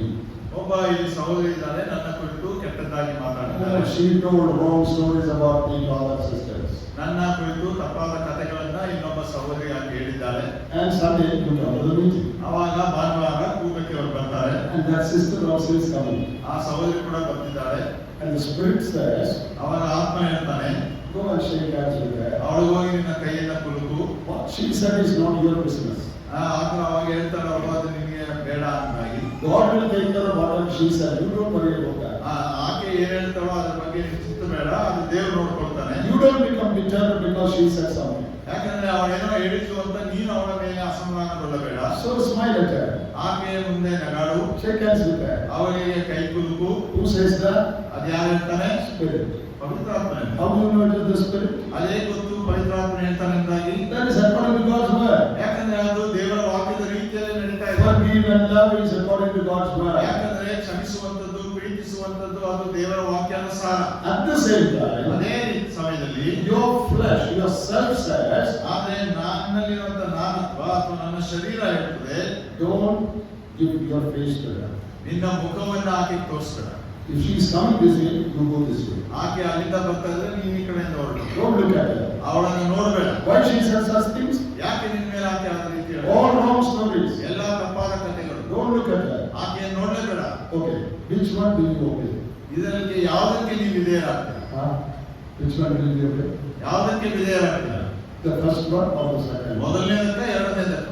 All of us know the answer. ಎಲ್ಲರಿಗೂ ಆ ಉತ್ತರ ಗೊತ್ತು. We know what we obey. ನಾವು ಏದಕ್ಕೆ ವಿಧೇಯರಾಗ್ತೀವಿ ನಮಗೆ ಗೊತ್ತಿದೆ. That is why we don't grow spiritually. ಆದುದರಿಂದಲೇ ನಾವು ಆತ್ಮಿಕವಾಗಿ ಬೆಳೆಯುತ್ತಾ ಇಲ್ಲ. We obey the prompting of the flesh very often. ಯಾಕಂದ್ರೆ ನಾವು ಯಾವಾಗಲೂ ಸರ್ವೇ ಸಾಮಾನ್ಯ ನಾವು ನಮ್ಮ ಶರೀರದ ಸಂಗತಿಗಳಿಗೆ ಒಳಪಡ್ತೇವೆ. But if I say, ಆದ್ರೆ ನಾನು ಹೇಳಿದ್ರೆ what she said doesn't matter. ಆಕೆ ಏನ್ ಹೇಳಿದ್ರು ಅದನ್ನು ಲೆಕ್ಕಕ್ಕಿಲ್ಲ. God knows the truth. ದೇವರಿಗೆ ಗೊತ್ತು ಸತ್ಯ. I will go and smile at her, shake hands with her. ನಾನು ಹೋಗಿ ಅವನಿಗೆ ನಗಾಡ್ತೇನೆ, ನಂತರ ಕೈ ಕುಲುಕ್ತೇನೆ.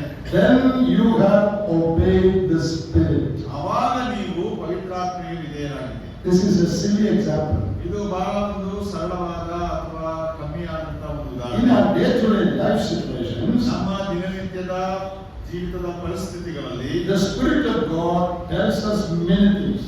ಪವಿತ್ರಾತ್ಮನು ನಮಗೆ ಅನೇಕ ವಿಷಯಗಳನ್ನು ಕುರಿತು ಹೇಳ್ತಾನೆ. And the flesh also tells you many things. ಅದೇ ರೀತಿಯಲ್ಲಿ ನಮ್ಮ ಶರೀರದ ಸಂಗತಿಗಳು ಕೂಡ ನಮ್ಗೆ ಅನೇಕ ವಿಷಯಗಳನ್ನ ಹೇಳ್ತದೆ. Don't forgive. ಕ್ಷಮಿಸಬೇಡ. Don't shake hands. ಕೈ ಕುಲುಕಬೇಡ. Don't smile. ನಗಾಡಬೇಡ ಅವರಿಗೆ. That is not from God. ಅದು ದೇವರಿಂದ ಬಂದಂತದ್ದಲ್ಲ. It is from your flesh. ಅದು ನಮ್ಮ ಶರೀರದಿಂದ ಬಂದದ್ದು. Which one will you obey? ಯಾವುದಕ್ಕೆ ನಾವು ವಿಧೇಯರಾಗಬೇಕು? If you obey the promptings of the Spirit every time, ನೀವು ಪ್ರತಿ ಸಲ ಆ ರೀತಿಯಾಗಿ ಬಂದಂತ ಪವಿತ್ರಾತ್ಮನ ಸೂಚನೆಗಳಿಗೆ ಒಳಪಡುವುದಾದರೆ you will become more like Christ. ಆವಾಗ ನೀವು ಯೇಸು ಕ್ರಿಸ್ತನ ಹಾಗೆ ಆತನ ಸಾರೂಪ್ಯಕ್ಕೆ ನೀವು ಹತ್ತಿರವಾಗ್ತಾ ಇರ್ತೀರಾ. You will grow spiritually. ನಾವು ಅವಾಗ ಆತ್ಮಿಕವಾಗಿ ಬೆಳೆಯುತ್ತಾ ಹೋಗ್ತೇವೆ. You will grow spiritually. ಅವಾಗ ಆತ್ಮಿಕವಾಗಿ ಬೆಳೆಯುತ್ತಾ ಹೋಗ್ತೇವೆ. Every time you obey the Spirit, ನಾವು ಪ್ರತಿ ಸಲ ಪವಿತ್ರಾತ್ಮನಿಗೆ ಒಳಪಡುವಾಗ little more of Christ's nature. ಕರ್ತನಾದ ಯೇಸು ಕ್ರಿಸ್ತನ ಗುಣ ಸ್ವಲ್ಪ ಸೇರಿಕೊಳ್ತದೆ. Little more. ಹಾಗೆ ಇನ್ನೂ ಸ್ವಲ್ಪ Little more. ಇನ್ನೂ ಸ್ವಲ್ಪ. Every step obey what the Spirit says. ಪ್ರತಿ ಹೆಜ್ಜೆ ಪವಿತ್ರಾತ್ಮ ಹೇಳುವುದಕ್ಕೆ ವಿಧೇಯರಾಗಿರ್ರಿ. Always say no to the flesh. ಯಾವಾಗಲೂ ಕೂಡ ನಿಮ್ಮ ಶರೀರದ ಸಂಗತಿಗಳಿಗೆ ಇಲ್ಲ ಎಂಬುದಾಗಿ ಹೇಳ್ರಿ. Always say yes to what the Spirit says. ಯಾವಾಗಲೂ ಪವಿತ್ರಾತ್ಮ ಏನು ಹೇಳ್ತಾನೋ ಅದಕ್ಕೆ ಹೌದು ಎಂಬುದಾಗಿ ಹೇಳ್ರಿ. If you do that, ನೀವು ಅದನ್ನು ಮಾಡಿದ್ರೆ you will grow spiritually. ನೀವು ಅವಾಗ ಆತ್ಮಿಕವಾಗಿ ಬೆಳೆಯುತ್ತೀರಾ.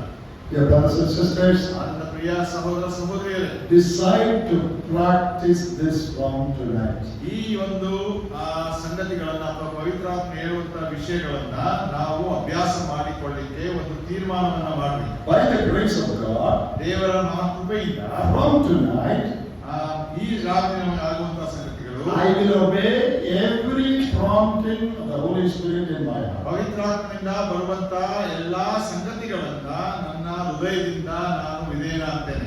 And I will say no to all the promptings of the flesh. ಆದರೆ ನನ್ನ ಶರೀರದಿಂದ ಬಂದಂತ ಆ ನಿಯಮಗಳಿಗೆ ಅಥವಾ ಸೂಚನೆಗಳಿಗೆ ನಾನು ಇಲ್ಲ ಎಂಬುದಾಗಿ ಹೇಳ್ತೇನೆ. If you practice this, ಇದನ್ನ ನೀವು ಅಭ್ಯಾಸ ಮಾಡಿದ್ರೆ you will become more and more and more and more spiritual. ಆವಾಗ ನೀವು ಆತ್ಮಿಕವಾಗಿ ಹೆಚ್ಚಿಂದ ಹೆಚ್ಚು ಆಗುತ್ತಾ ಹೋಗ್ತೀರಿ. Even after 10, 15, 20 years of Christian life, why is it that we don't grow spiritually? ಯಾಕೆ ನಾವು ನಮ್ಮ ಕ್ರಿಸ್ತಿಯ ಜೀವಿತದ ಅಥವಾ ರಕ್ಷಣೆಯ ಜೀವಿತದ 10, 15, 20 ವರ್ಷಗಳಾದ ನಂತರವೂ ಕೂಡ ಆತ್ಮಿಕವಾಗಿ ಬೆಳೆಯುತ್ತಾ ಇಲ್ಲ? No change in our character? ನಮ್ಮ ಗುಣಗಳಲ್ಲಿ ಬದಲಾವಣೆ ಇಲ್ಲ.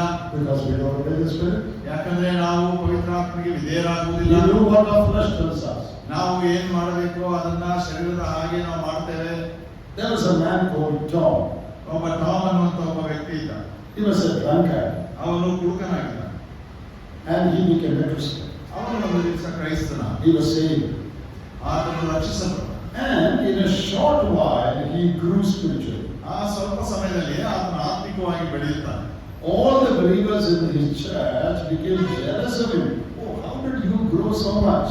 ಅವನು ಅವನ ಬೆಳವಣಿಗೆಯನ್ನ, ಆತ್ಮಿಕ ಬೆಳವಣಿಗೆಯನ್ನ ನೋಡಿದಂತ ಸಭೆಯಲ್ಲಿದ್ದವರೆಲ್ಲರೂ ಕೂಡ ಅವನ ಮೇಲೆ ಅಸೂಯೆ ಪಡ್ತಾರೆ. We are Christians for a long time. ನಾವು ಅನೇಕ ವರ್ಷಗಳಿಂದ ಕ್ರೈಸ್ತರಾಗಿದ್ದೇವೆ. You became Christian only recently. ನೀನು ಇತ್ತೀಚೆಗಷ್ಟೇ ಕ್ರೈಸ್ತನಾದೆ. But you have grown spiritually. ಆದ್ರೆ ನೀನು ಆತ್ಮಿಕವಾಗಿ ಬೆಳೆದಿದ್ದಿ. Now tell us, Tom, what is the secret of your spiritual growth? ನಿನ್ನ ಆತ್ಮಿಕ ಬೆಳವಣಿಗೆಯ ಮರ್ಮ ಏನು? Then Tom said, ಅವಾಗ ಟಾಮ್ ಹೇಳಿದ್ರು, you know that I am a dog trainer, dog that fight, and my job is training dogs. ಅಲ್ಲಿ ಕಾದಾಡುವಂತ ನಾಯಿಗಳನ್ನ ತರಬೇತಿ ಕೊಡುವಂತದ್ದು ನನ್ನ ಕೆಲಸ. There are fighting dogs. ಯಾಕಂದ್ರೆ ಅದನ್ನ ಹೋರಾಟ ಮಾಡುವಂತ ನಾಯಿಗಳು. I am trainer of those dogs. ಆ ನಾಯಿಗಳಿಗೆ ತರಬೇತಿ ಕೊಡುವಂತ ತರಬೇತಿದಾರ. So people call him Bulldog Tom. That's his name. ಜನರು ನನಗೆ ಯಾವಾಗಲೂ ಬುಲ್ಡಾಗ್ ಟಾಕ್ ಅಂತಾಗಿ ಕರೀತಾರೆ. So tell us, how you grow spiritually? ನೀನು ಹೇಗೆ ಆತ್ಮಿಕವಾಗಿ ಬೆಳೆದೆ? And Tom said, ಅವಾಗ ಟಾಮ್ ಹೇಳಿದ್ರು, all of you know I am a dog trainer. ನಾನು ಒಬ್ಬ ನಾಯಿಗಳಿಗೆ ತರಬೇತಿ ಕೊಡುವಂತ ನಿಮ್ಮೆಲ್ಲರೂ ಗೊತ್ತುಂಟು. Every day I take my dogs on a leash for a walk. ನಾನು ಪ್ರತಿದಿನ ಆ ನಾಯಿಯನ್ನ ತೆಗೆದುಕೊಂಡು ಒಂದು ಮುಂದೆ ನಡ್ಕೊಂಡು ಹೋಗ್ತೇನೆ. Fighting dogs have special diet. ಯಾಕಂದ್ರೆ ಕಾದಾಡುವಂತ ನಾಯಿಗಳಿಗೆ ಒಂದು ವಿಶೇಷವಾದ ಆಹಾರವಿದೆ. One restriction is they should not eat bones. ಅದಕ್ಕಿರುವಂತ ಒಂದು ಮಾಡಬಾರದಂತ ಸಂಗತಿ ಏನೆಂಬುದಾಗಿ ಹೇಳುವಾಗ ಅದು ಮೂಳೆಗಳನ್ನ ತಿನ್ನಬಾರದು. But dogs love bones. ಆದ್ರೆ ನಾಯಿಗಳು ಮೂಳೆಯನ್ನ ಪ್ರೀತಿಸ್ತವೆ. But it is trained not to eat bones. ಆದ್ರೆ ಆ ನಾಯಿಗೆ ಎಂತ ತರಬೇತಿ ಕೊಟ್ಟಿದೆ ಅಂದ್ರೆ ಅದು ಮೂಳೆಯನ್ನ ತಿನ್ನಬಾರದು. So when I take my dog, ಆ ರೀತಿಯಾಗಿ ನಾನು ನಾಯಿಯನ್ನು ತೆಗೆದುಕೊಂಡು ಹೋಗುವಾಗ there is a piece of bone lying on the road. ಆ ರಸ್ತೆಯ ಬದಿಯಲ್ಲಿ ಒಂದು ಮೂಳೆ ಬಿದ್ದಿದೆ. Now my dog wants to eat that. ಆದ್ರೆ ನನ್ನ ನಾಯಿಯನ್ನು ತಿನ್ನಕ್ಕೆ ಇಷ್ಟಪಡುತ್ತೆ. So my dog will pull me on the leash. ಹಾಗೆ ಆ ರೀತಿಯಾಗಿ ಆ ಚೈನ್ ಅನ್ನ ನನ್ನ ನಾಯಿ ನನ್ನನ್ನು ಎಳೀತದೆ to eat that. ಆ ಮೂಳೆಯನ್ನು ತಿನ್ನಲಿಕ್ಕೆ. But he knows he is not supposed to eat. ಆದ್ರೆ ನಾಯಿ ಗೊತ್ತಿದೆ ಅದನ್ನು ತಿನ್ನಬಾರದು ಅಂತ. So when he pulls himself, ಅದು ನನ್ನನ್ನು ಎಳೆಯುವಾಗ he will look at my face. ಅದು ನನ್ನ ಮುಖವನ್ನು ನೋಡ್ತದೆ. And I tell him, ಅವಾಗ ನಾನು ಅದಕ್ಕೆ ಹೇಳ್ತೀನಿ, no bones. ಇಲ್ಲ ಮೂಳೆ ತಿನ್ನಬಾರದು. Bones not permitted. ಮೂಳೆ ತಿನ್ನಲಿಕ್ಕೆ ಅನುಮತಿ ಇಲ್ಲ. Then the dog becomes normal. ಅವಾಗ ನಾಯಿ ಸಾಮಾನ್ಯವಾಗಿ After some time, ಸ್ವಲ್ಪ ಸಮಯ ನಂತರ this side there is another bone. ಈ ಕಡೆ ಇನ್ನೊಂದು ಮೂಳೆ ಇದೆ. Again the dog pulls. ಅವಾಗ ಮತ್ತೆ ನಾಯಿ ನನ್ನನ್ನು ಎಳೀತದೆ. But looks at me. ನನ್ನ ಮುಖವನ್ನು ನೋಡ್ತದೆ. And I said, I told you no. ನಾನು ನಿಮಗೆ ಹೇಳಿದ್ದೀನಲ್ಲ ಬೇಡ. No bones. ಮೂಳೆ ಇಲ್ಲ. Then he comes. ಅವಾಗ ಅದು ವಾಪಸ್ ಬರ್ತದೆ. This is the answer he gave, how he grows spiritually. ಅವನು ಆತ್ಮಿಕವಾಗಿ ಹೇಗೆ ಬೆಳೆದ ಅನ್ನೋದಕ್ಕೆ ಇದೇ ಉತ್ತರ ಟಾಮ್ ಅವರು ಕೊಟ್ಟಿದ್ರು. Did anybody understand anything? ಇದರಿಂದ ಏನಾದರೂ ಅರ್ಥವಾಗಿದೆ ನಿಮಗೆ? This is how I grow spiritually. ಇದೇ ರೀತಿ ನಾವು ಕೂಡ ಆತ್ಮಿಕವಾಗಿ ಬೆಳಿಬೇಕು. Did you understand? ಅದು ಅರ್ಥವಾಗಿದೆಯಾ? Every time my flesh draws me to somewhere, the Spirit of God says no, and I obey. ಪ್ರತಿ ಸಲ ನನ್ನ ಶರೀರ ಯಾವುದೋ ಒಂದು ಶೋಧನೆಗೆ ನನಗೆ ಎಳಕೊಂಡು ಹೋಗುವಾಗ ಪವಿತ್ರಾತ್ಮ ನಮಗೆ ಹೇಳ್ತಾನೆ ಬೇಡ ಎಂಬುದಾಗಿ, ಅವಾಗ ಅದಕ್ಕೆ ನಾವು ವಿಧೇಯರಾಗಬೇಕು. Sometimes we also feel the full pull of the flesh. ನಮಗೂ ಕೂಡ ಕೆಲವು ಸಲ ನಮ್ಮಲ್ಲಿ ಆ ಶರೀರದ ಸೆಳೆತ ಉಂಟಾಗ್ತದೆ. But then look to the face of the Lord. ಅವಾಗ ನಾವು ಕರ್ತನ ಮುಖವನ್ನು ನೋಡೋಣ. You will hear him say no. ಅವಾಗ ಆತನು ಮಾತಾಡುವಂಥದ್ದು ಬೇಡ ಅನ್ನುವಂಥದ್ದನ್ನ ನಾವು ಕೇಳಿಸ್ಕೊಳ್ತೇವೆ. Then you will say, okay, I will not. ಅವಾಗ ನಾವು ತೀರ್ಮಾನ ಮಾಡ್ತೀವಿ, ಇಲ್ಲ ನಾನು ಅದನ್ನ ಮಾಡೋಲ್ಲ. Don't learn to obey the prompting of the Spirit, just as his dog obeys the master's prompting every time. ಆ ನಾಯಿ ತನ್ನ ಯಜಮಾನನ ಮಾತನ್ನ ಹೇಗೆ ಅದು ವಿಧೇಯವಾಯಿತೋ ಅದೇ ರೀತಿಯಲ್ಲಿ ಟಾಮ್ ಅನ್ನುವಂಥವನು ಕೂಡ ಪವಿತ್ರಾತ್ಮ ಹೇಳುವಂತ ಸೂಚನೆಗಳಿಗೆ ಆತನ ವಿಧೇಯನಾಗ್ತಾ ಇದ್ದ. Walk in obedience to the Spirit. Walk in obedience to the Spirit. ನೀವು ಪವಿತ್ರಾತ್ಮನಿಗೆ ವಿಧೇಯರಾಗಿ ನಡೆದುಕೊಳ್ಳ್ರಿ, And you will not fulfill the rest of the flesh. ಅವಾಗ ನಿಮ್ಮ ದೇಹದ ದುರಿಚ್ಛೆಗಳನ್ನ ದುರಭ್ಯಾಸಗಳನ್ನ ಎಂದಿಗೂ ನಡೆಸುವುದಿಲ್ಲ. Now let me show you another thing. ನಿಮಗೆ ಇನ್ನೊಂದು ಉದಾಹರಣೆಯನ್ನು ಕೊಡ್ತೇನೆ. ಇದ್ದಾನೆ. When you continue to read that Galatians 5, ನಾವು ಆ ಗಲಾತ್ಯ 5ನೇ ಅಧ್ಯಾಯ ಓದುತ್ತಾ ಮುಂದುವರುವಾಗ, you know, in we saw the word walk is repeatedly used. ಅಲ್ಲಿ ನಡೆಯುವುದು ಎಂಬುದಾಗಿ ಅನೇಕ ಸಲ ಉಪಯೋಗಿಸಲ್ಪಟ್ಟಿದೆ ಪದ. Walk shows our day-to-day life. ಆ ನಡೆಯುವುದು ಅನ್ನುವಂಥದ್ದು ನಮ್ಮ ದಿನನಿತ್ಯದ ಜೀವಿತವನ್ನ ಸೂಚಿಸುತ್ತದೆ. But in verse 25, ಆದರೆ ವಚನ 25ರಲ್ಲಿ, if we live in the Spirit, let us also walk in the Spirit. ಅವಾಗ ಅಲ್ಲಿ ನಾವು ನೋಡ್ತೇವೆ ವಾಕ್ಯದಲ್ಲಿ, ನಾವು ಆತ್ಮನಿಂದ ಜೀವಿಸುತ್ತಿರಲಾಗಿ ಆತ್ಮನನ್ನು ಅನುಸರಿಸಿ ನಡೆಯೋಣ. See, there the word walk is a different word than the word walk we read in verse 16. ನಾವು 16ನೇ ವಚನದಲ್ಲಿ ಓದಿದ ನಡೆದುಕೊಳ್ಳಬೇಕು ಅನ್ನುವಂಥ ಪದಕ್ಕಿಂತ ಇಲ್ಲಿ 25ನೇ ವಚನದಲ್ಲಿ ಹೇಳಲ್ಪಟ್ಟಿರುವಂತಹ ನಡೆಯೋಣ ಅನ್ನುವಂಥ ಪದ ಎರಡು ವಿಭಿನ್ನವಾಗಿದೆ. Verse 16, walk, is a most common word used for walking. ಇಲ್ಲಿ 16ನೇ ವಚನದಲ್ಲಿ ಹೇಳಿರುವಂತಹ ನಡೆದುಕೊಳ್ಳಿರಿ ಅನ್ನುವಂತಹ ಒಂದು ಪದ ಸಾಧಾರಣವಾಗಿ ನಾವೆಲ್ಲ ಸಾಮಾನ್ಯವಾಗಿ ನಡೆಯುವಂತಹ ಸಂಗತಿಗೆ ಅದು ಸೂಚಿಸಲ್ಪಟ್ಟಿದೆ. It is used 90 times, 90 in the New Testament, that word. ಆ ಪದ ನಡೆಯಬೇಕು, ನಡೆದುಕೊಳ್ಳಿರಿ ಅನ್ನುವಂಥ ಪದ ಸುಮಾರು 90 ಸಲ ಹೊಸ ಒಡಂಬಡಿಕೆಯಲ್ಲಿ ಉಪಯೋಗಿಸಲ್ಪಟ್ಟಿದೆ. That's the most common word for walk in the New Testament. ಆ ಹೊಸ ಒಡಂಬಡಿಕೆಯಲ್ಲಿರುವಂತಹ ಬಹಳ ಸಾಮಾನ್ಯವಾದಂತಹ ನಡೆಯಬೇಕು ಅನ್ನುವಂಥ ಪದ. But when you come to verse 25, 25ನೇ ವಚನಕ್ಕೆ ಬರುವಾಗ, there also in our translation it is again walk only. ಇಲ್ಲಿ ನಮ್ಮ ತರ್ಜಮೆಗಳಲ್ಲಿ ಕೂಡ ಅದು ನಡೆಯುವುದು ಎಂಬುದಾಗಿ ಇದೆ. But that word is a different word in the original. ಆದರೆ ಮೂಲ ನೋಡುವಾಗ ಆ ಪದ ಬೇರೆ ಒಂದು ಪದವಾಗಿದೆ. That word means walk in a line, walk after someone. Walk in a line. ಅಲ್ಲಿ ಒಂದು ಹಾಕಲ್ಪಟ್ಟಂತ ಗೆರೆಯ ಮೇಲೆ ನಡೆಯಬೇಕು. Like the army, when they march, they walk in a line. ಯಾಕಂದ್ರೆ ಸೈನ್ಯದಲ್ಲಿ ನಾವು ನೋಡ್ತೇವೆ, ಸೈನಿಕರು ಅವರು ಮಾರ್ಚ್ ಮಾಡುವಾಗ ಒಂದು ನೇರವಾದ ಗೆರೆಯ ಮೇಲೆ ನಡೀತಾರೆ. When we walk here and there, anywhere we like. ನಾವು ನಡೆಯುವಾಗ ಇಲ್ಲೆಲ್ಲ ಆ ಕಡೆ ಈ ಕಡೆ ಎಲ್ಲ ನಡೆದಾಡ್ತಾರೆ. But when the soldiers walk, ಆದ್ರೆ ಸೈನಿಕರು ನಡೆಯುವಾಗ they walk in a line. ಅವರು ನೇರವಾಗಿ ಆ ಗೆರೆಯ ಮೇಲೆ ನಡೀತಾರೆ. They keep in step with the leader in front. ಅವರ ಮುಂದೆ ಇರುವಂತಹ ನಾಯಕನ ಹೆಜ್ಜೆಗೆ ಸರಿಯಾಗಿ ಹೆಜ್ಜೆ ಹಾಕ್ತಾರೆ. That is the meaning of the word walk used in verse 25. 25ನೇ ವಚನದಲ್ಲಿ ಉಪಯೋಗಿಸಲ್ಪಟ್ಟಿರುವಂತಹ ನಡೆಯುವಂತಹ ಪದದ ಅರ್ಥ ಅದಾಗಿದೆ. Walk in a line. ಅಂದ್ರೆ ಆ ನೇರವಾಗಿ ಗೆರೆ ಮೇಲೆ ನಡಿಬೇಕು. Walk keeping in step behind the leader. ಅಂದ್ರೆ ನಮ್ಮ ಮುಂದಿರುವ ನಾಯಕನ ಹಿಂದೆ ಇದ್ದಂತವರಾಗಿ ಆತನ ಹೆಜ್ಜೆಯಲ್ಲೇ ನಡಿಬೇಕು. What does that mean here? ಅದೇ ಅರ್ಥ ಏನಿದೆ?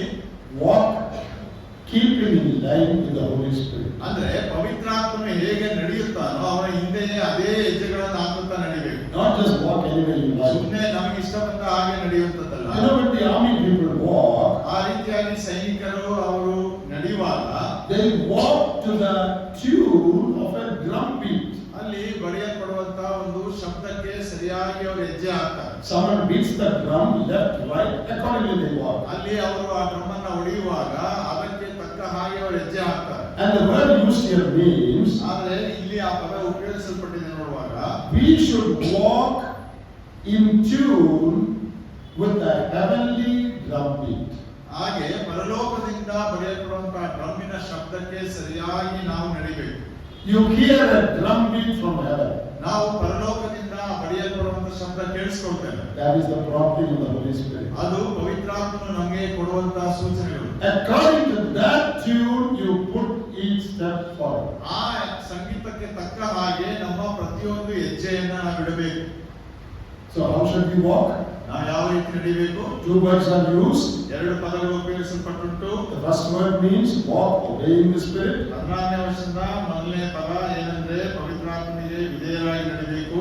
The second word also means almost the same thing, but it is put in a slightly different way.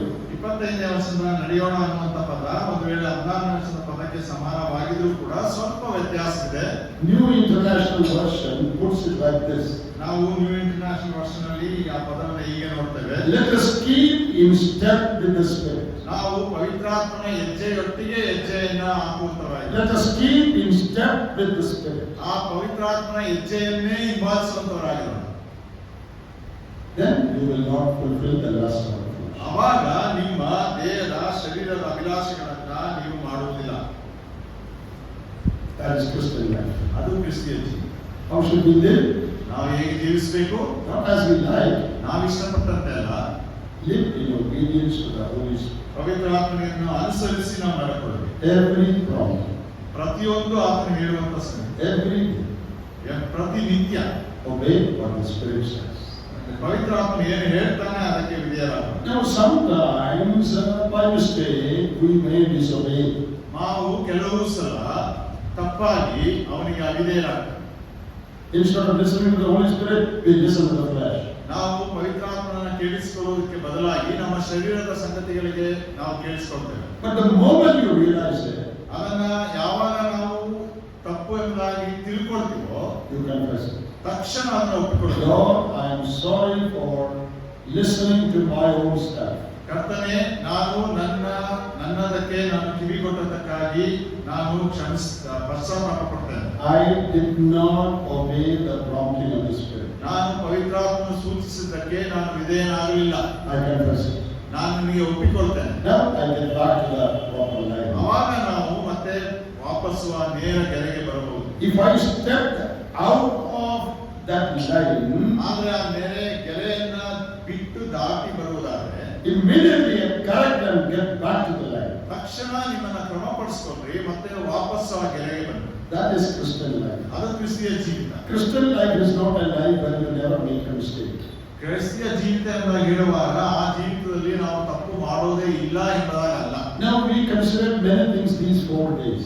ನಾವು ಈ 4 ದಿವಸಗಳಲ್ಲಿ ಅನೇಕ ವಿಷಯಗಳನ್ನ ನೋಡ್ತಾ ಬಂದೆವು. No one should say, oh, how can you obey all this and live like this? ಯಾರು ಕೂಡ ಹೇಳಬಾರದು ನಾವು ಹೇಗೆ ಎಲ್ಲದಕ್ಕೂ ವಿಧೇಯರಾಗಿ ಈ ತರ ಜೀವಿಸಲಿಕ್ಕೆ ಸಾಧ್ಯ. We are not talking about perfection. ನಾವು ಪರಿಪೂರ್ಣತೆಯನ್ನ ಕುರಿತು ಮಾತಾಡ್ತಿಲ್ಲ.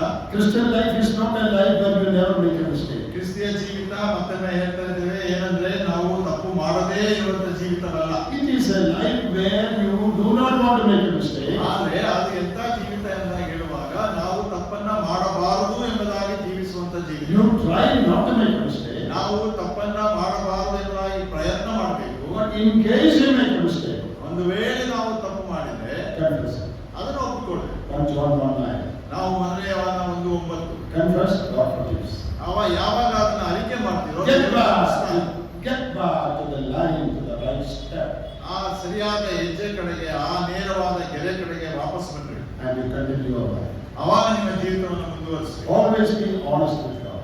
ಯಾವಾಗಲೂ ದೇವರೊಟ್ಟಿಗೆ ಪ್ರಾಮಾಣಿಕರಾಗಿರಿ. I was saved as a little boy. ನಾನು ಯೌವನಸ್ಥನಾಗಿದ್ದಾಗ ಅಥವಾ ಹುಡುಗನಾಗಿದ್ದಾಗಲೇ ರಕ್ಷಿಸಲ್ಪಟ್ಟೆ. There was a very godly man in our church. ನಮ್ಮ ಸಭೆಯಲ್ಲಿ ಬಹಳ ದೈವ ಭಕ್ತಿಯುಳ್ಳಂತ ಒಬ್ಬ ವ್ಯಕ್ತಿ ಇದ್ರು. I used to talk. I talked to him about spiritual things. ನಾವು ಆತ್ಮಿಕ ಸಂಗತಿಗಳನ್ನು ಕುರಿತು ಅವರೊಟ್ಟಿಗೆ ಮಾತಾಡ್ತಿದ್ದೆ. One advice that he gave me when I was about 14 years of age. ನಾನು 14 ವರ್ಷ ವಯಸ್ಸನ್ನಾಗಿದ್ದಾಗ ಅವರು ನನಗೆ ಕೊಟ್ಟಂತ ಒಂದು ಸಲಹೆ ಏನಂದ್ರೆ, Now I am 70 years of age. 70. Now I am 70. ಈಗ ನನಗೆ 70 ವರ್ಷ. But when I was 14, ನಾನು 14 ವರ್ಷದವನಾಗಿದ್ದಾಗ he gave me this advice. ಅವರು ನನಗೆ ಈ ಸಲಹೆಯನ್ನು ಕೊಟ್ಟರು. I want to share that with you. ನಾನು ನಿಮ್ಮೊಟ್ಟಿಗೆ ಅದನ್ನು ಹಂಚಿಕೊಳ್ಳಲು ಇಷ್ಟಪಡ್ತೇನೆ. Always be honest with God. ಯಾವಾಗಲೂ ದೇವರೊಟ್ಟಿಗೆ ಪ್ರಾಮಾಣಿಕವಾಗಿರು. Don't pretend. ಯಾವ ನಟನೆಯನ್ನ ಮಾಡಬೇಡ. If you fail, you tell I failed. ನೀನು ಒಂದು ವೇಳೆ ಸೋತು ಹೋದರೆ ನೀನು ಹೇಳು ದೇವರಿಗೆ ನಾನು ಸೋತು ಹೋಗಿದ್ದೇನೆ. God will help you. ದೇವರಿಗೆ ಸಹಾಯ ಮಾಡ್ತಾನೆ. And he said, ಅವ್ರು ಹೇಳಿದ್ರು, it is better to commit 100 sins a day and confess all of them than to commit one and not confess it. ಅವ್ರು ಹೇಳಿದ್ದೇನೆಂದ್ರೆ, ಒಂದು ವೇಳೆ ನೀನು ದಿನಕ್ಕೆ 100 ತಪ್ಪುಗಳನ್ನು ಮಾಡಿ ಆ 100 ತಪ್ಪುಗಳನ್ನ ಒಪ್ಪಿಕೊಳ್ಳೋದು, ಅದನ್ನ ಬಿಟ್ಟು ನೀನು ದಿನಕ್ಕೆ ಒಂದು ತಪ್ಪನ್ನ ಮಾಡಿ ಅದನ್ನ ಒಪ್ಪಿಕೊಳ್ಳದೇ ಇರುವಂತದ್ದೇ ದೊಡ್ಡ ತಪ್ಪು. Now that is not to encourage 100 sins. ಅಂದ್ರೆ ನೀವು 100 ತಪ್ಪುಗಳನ್ನು ಮಾಡಬಹುದು he was trying to make me understand something. ಅಂದ್ರೆ ಅವರು ಆ ವಿಷಯವನ್ನ ಹೇಳುತ್ತಾ ಸಹೋದರರು ಅದನ್ನ ಅರ್ಥ ಮಾಡಿಕೊಳ್ಳುವ ಹಾಗೆ ಹೇಳ್ತಾ ಇದ್ರು. You made 100 mistakes. ನೀವು 100 ತಪ್ಪುಗಳನ್ನು ಮಾಡ್ರಿ. All the 100 you confess. ಎಲ್ಲಾ 100ಗಳನ್ನು ಒಪ್ಕೊಂಡ್ರಿ. At the end of the day, your slate is clean. ಅವಾಗ ನಿನ್ನ ದಿನದ ಅಂತ್ಯದಲ್ಲಿ ನಿನ್ನ ಸಂಗತಿಗಳು ಅದು ಬಹಳ ಸ್ವಚ್ಛವಾಗಿರ್ತದೆ. You are in good fellowship with God. ಅವಾಗ ದೇವರೊಟ್ಟಿಗೆ ಒಳ್ಳೆ ಅನ್ಯೋನ್ಯತೆಯಲ್ಲಿ ಇರ್ರಿ. But suppose you commit only one mistake. ಆದ್ರೆ ನೀವು ಒಂದು ವೇಳೆ ಒಂದೇ ಒಂದು ತಪ್ಪು ಮಾಡಿ You don't confess. ಅದನ್ನ ಒಪ್ಪಿಕೊಳ್ಳದೆ ಹೋದ್ರೆ At the end of the day, ಆ ದಿನದ ಅಂತ್ಯದಲ್ಲಿ you stand guilty before God and your fellowship with God is strained. ಅವಾಗ ನೀನು ದೇವರ ಮುಂದೆ ಅಪರಾಧಿಯಾಗಿ ನಿಲ್ಲಿಸಲ್ಪಡುವಿ. ಅವಾಗ ದೇವರೊಟ್ಟಿಗಿನ ಅನ್ಯೋನ್ಯತೆ ಮುರಿದು ಹೋಗ್ತದೆ. Dear brothers and sisters, ನನ್ನ ಪ್ರಿಯ ಸಹೋದರ ಸಹೋದರಿಯರೇ, as I close my words here, ನಾನು ನನ್ನ ಮಾತುಗಳನ್ನು ಇಲ್ಲಿ ಮುಗಿಸುವಾಗ I want to leave this thought with you. ನಾನು ಈ ಆಲೋಚನೆಗಳೊಂದಿಗೆ ಹೋಗಬೇಕೆಂದು ನಾನು ಯೋಚಿಸ್ತೇನೆ. Always learn to be honest with God. ಯಾವಾಗಲೂ ದೇವರಿಗೆ ಪ್ರಾಮಾಣಿಕರಾಗಿರಲಿಕ್ಕೆ ಪ್ರಯತ್ನ ಮಾಡಿ. Never pretend. ಎಂದಿಗೂ ಕೂಡ ನಟನೆ ಮಾಡಬೇಡ್ರಿ. Never give excuses. ಅನೇಕ ಇದನ್ನ ಕೊಡುವಂತರಾಗಿರ್ಬೇಡ್ರಿ. ನೆವಗಳನ್ನ ಕೊಡಬೇಡ್ರಿ. Never try to justify what you did. ಅಥವಾ ನಾನು ಮಾಡಿದ್ದೆ ಸರಿ ಎಂಬುದಾಗಿ ತಿಳಿಸ್ಲಿಕ್ಕೆ ಹೋಗ್ಬೇಡ್ರಿ. If you have done something wrong, ನೀವೇನಾದ್ರೂ ತಪ್ಪು ಮಾಡಿದ್ರೆ, God, I failed. ಕರ್ತನೇ ದೇವರೇ ನಾನು ಸೋತಿದ್ದೇನೆ, I confess. ನಾನು ಅದನ್ನು ಒಪ್ಪಿಕೊಳ್ತೇನೆ. And God sees that you are honest. ಅವಾಗ ನಿನ್ನ ಪ್ರಾಮಾಣಿಕತೆಯನ್ನ ದೇವರು ನೋಡ್ತಾನೆ. He leads you. ಅವಾಗ ನೀವು ನಿನ್ನ ಮೇಲೆ ಕೆತ್ತುತ್ತಾನೆ. Any one of you. ಯಾರ್ಯಾರು, All men, all women, all young people, all children. ಅಥವಾ ಎಲ್ಲ ಸಹೋದರರು ಸಹೋದರಿಯರು, ಯೌವನಸ್ಥರು, ಸಣ್ಣ ಮಕ್ಕಳು ಎಲ್ಲರೂ Follow this in your life. ಇದನ್ನ ನೀವು ನಿಮ್ಮ ಜೀವಿತದಲ್ಲಿ ಅನುಸರಿಸ್ರಿ. You will grow spiritually. ಅವಾಗ ನೀವು ಆತ್ಮಿಕವಾಗಿ ಬೆಳೆಯುತ್ತೀರಾ. God is not looking for perfection overnight. ನಮ್ಮ ಒಂದು ರಾತ್ರಿಯಲ್ಲಿಯೇ ದೇವರು ನಮ್ಮಲ್ಲಿ ಸಂಪೂರ್ಣತೆಯನ್ನ ಆತನು ನೋಡ್ತಾ ಇಲ್ಲ. God is looking for honesty in our lives. ಆದರೆ ನಮ್ಮ ಜೀವಿತಗಳಲ್ಲಿ ದೇವರು ನಾವು ಎಷ್ಟು ಪ್ರಾಮಾಣಿಕರಾಗಿದ್ದೇವೆ ಅನ್ನೋದನ್ನ ನೋಡ್ತಾ ಇದ್ದಾನೆ. I want to thank you for the opportunity given and all the love and hospitality shown. ನೀವು ಕೊಟ್ಟಂತ ಈ ಒಂದು ಅವಕಾಶಕ್ಕಾಗಿಯೂ ಮತ್ತು ನೀವು ತೋರಿಸಿದಂತ ಅತಿಥಿ ಸತ್ಕಾರಕ್ಕಾಗಿ ನಾನು ನಿಮಗೆ ವಂದಿಸುತ್ತೇನೆ. It is my earnest desire and prayer that you might follow the things that we have done. ನನ್ನ ಒಂದು ಆ ಹೃದಯದ ಆಳದ ಆಶೆ ಮತ್ತು ಪ್ರಾರ್ಥನೆ ಏನಂದ್ರೆ ಇಷ್ಟು ದಿವಸ ಕರ್ತದ್ದನ್ನ ನೀವು ಅನುಸರಿಸಿ ನಡೆಯಬೇಕೆಂಬುದು. May the Lord help everyone. ಎಲ್ಲರನ್ನೂ ನಮ್ಮೆಲ್ಲರನ್ನೂ ದೇವರು ಸಹಾಯ ಮಾಡಿ.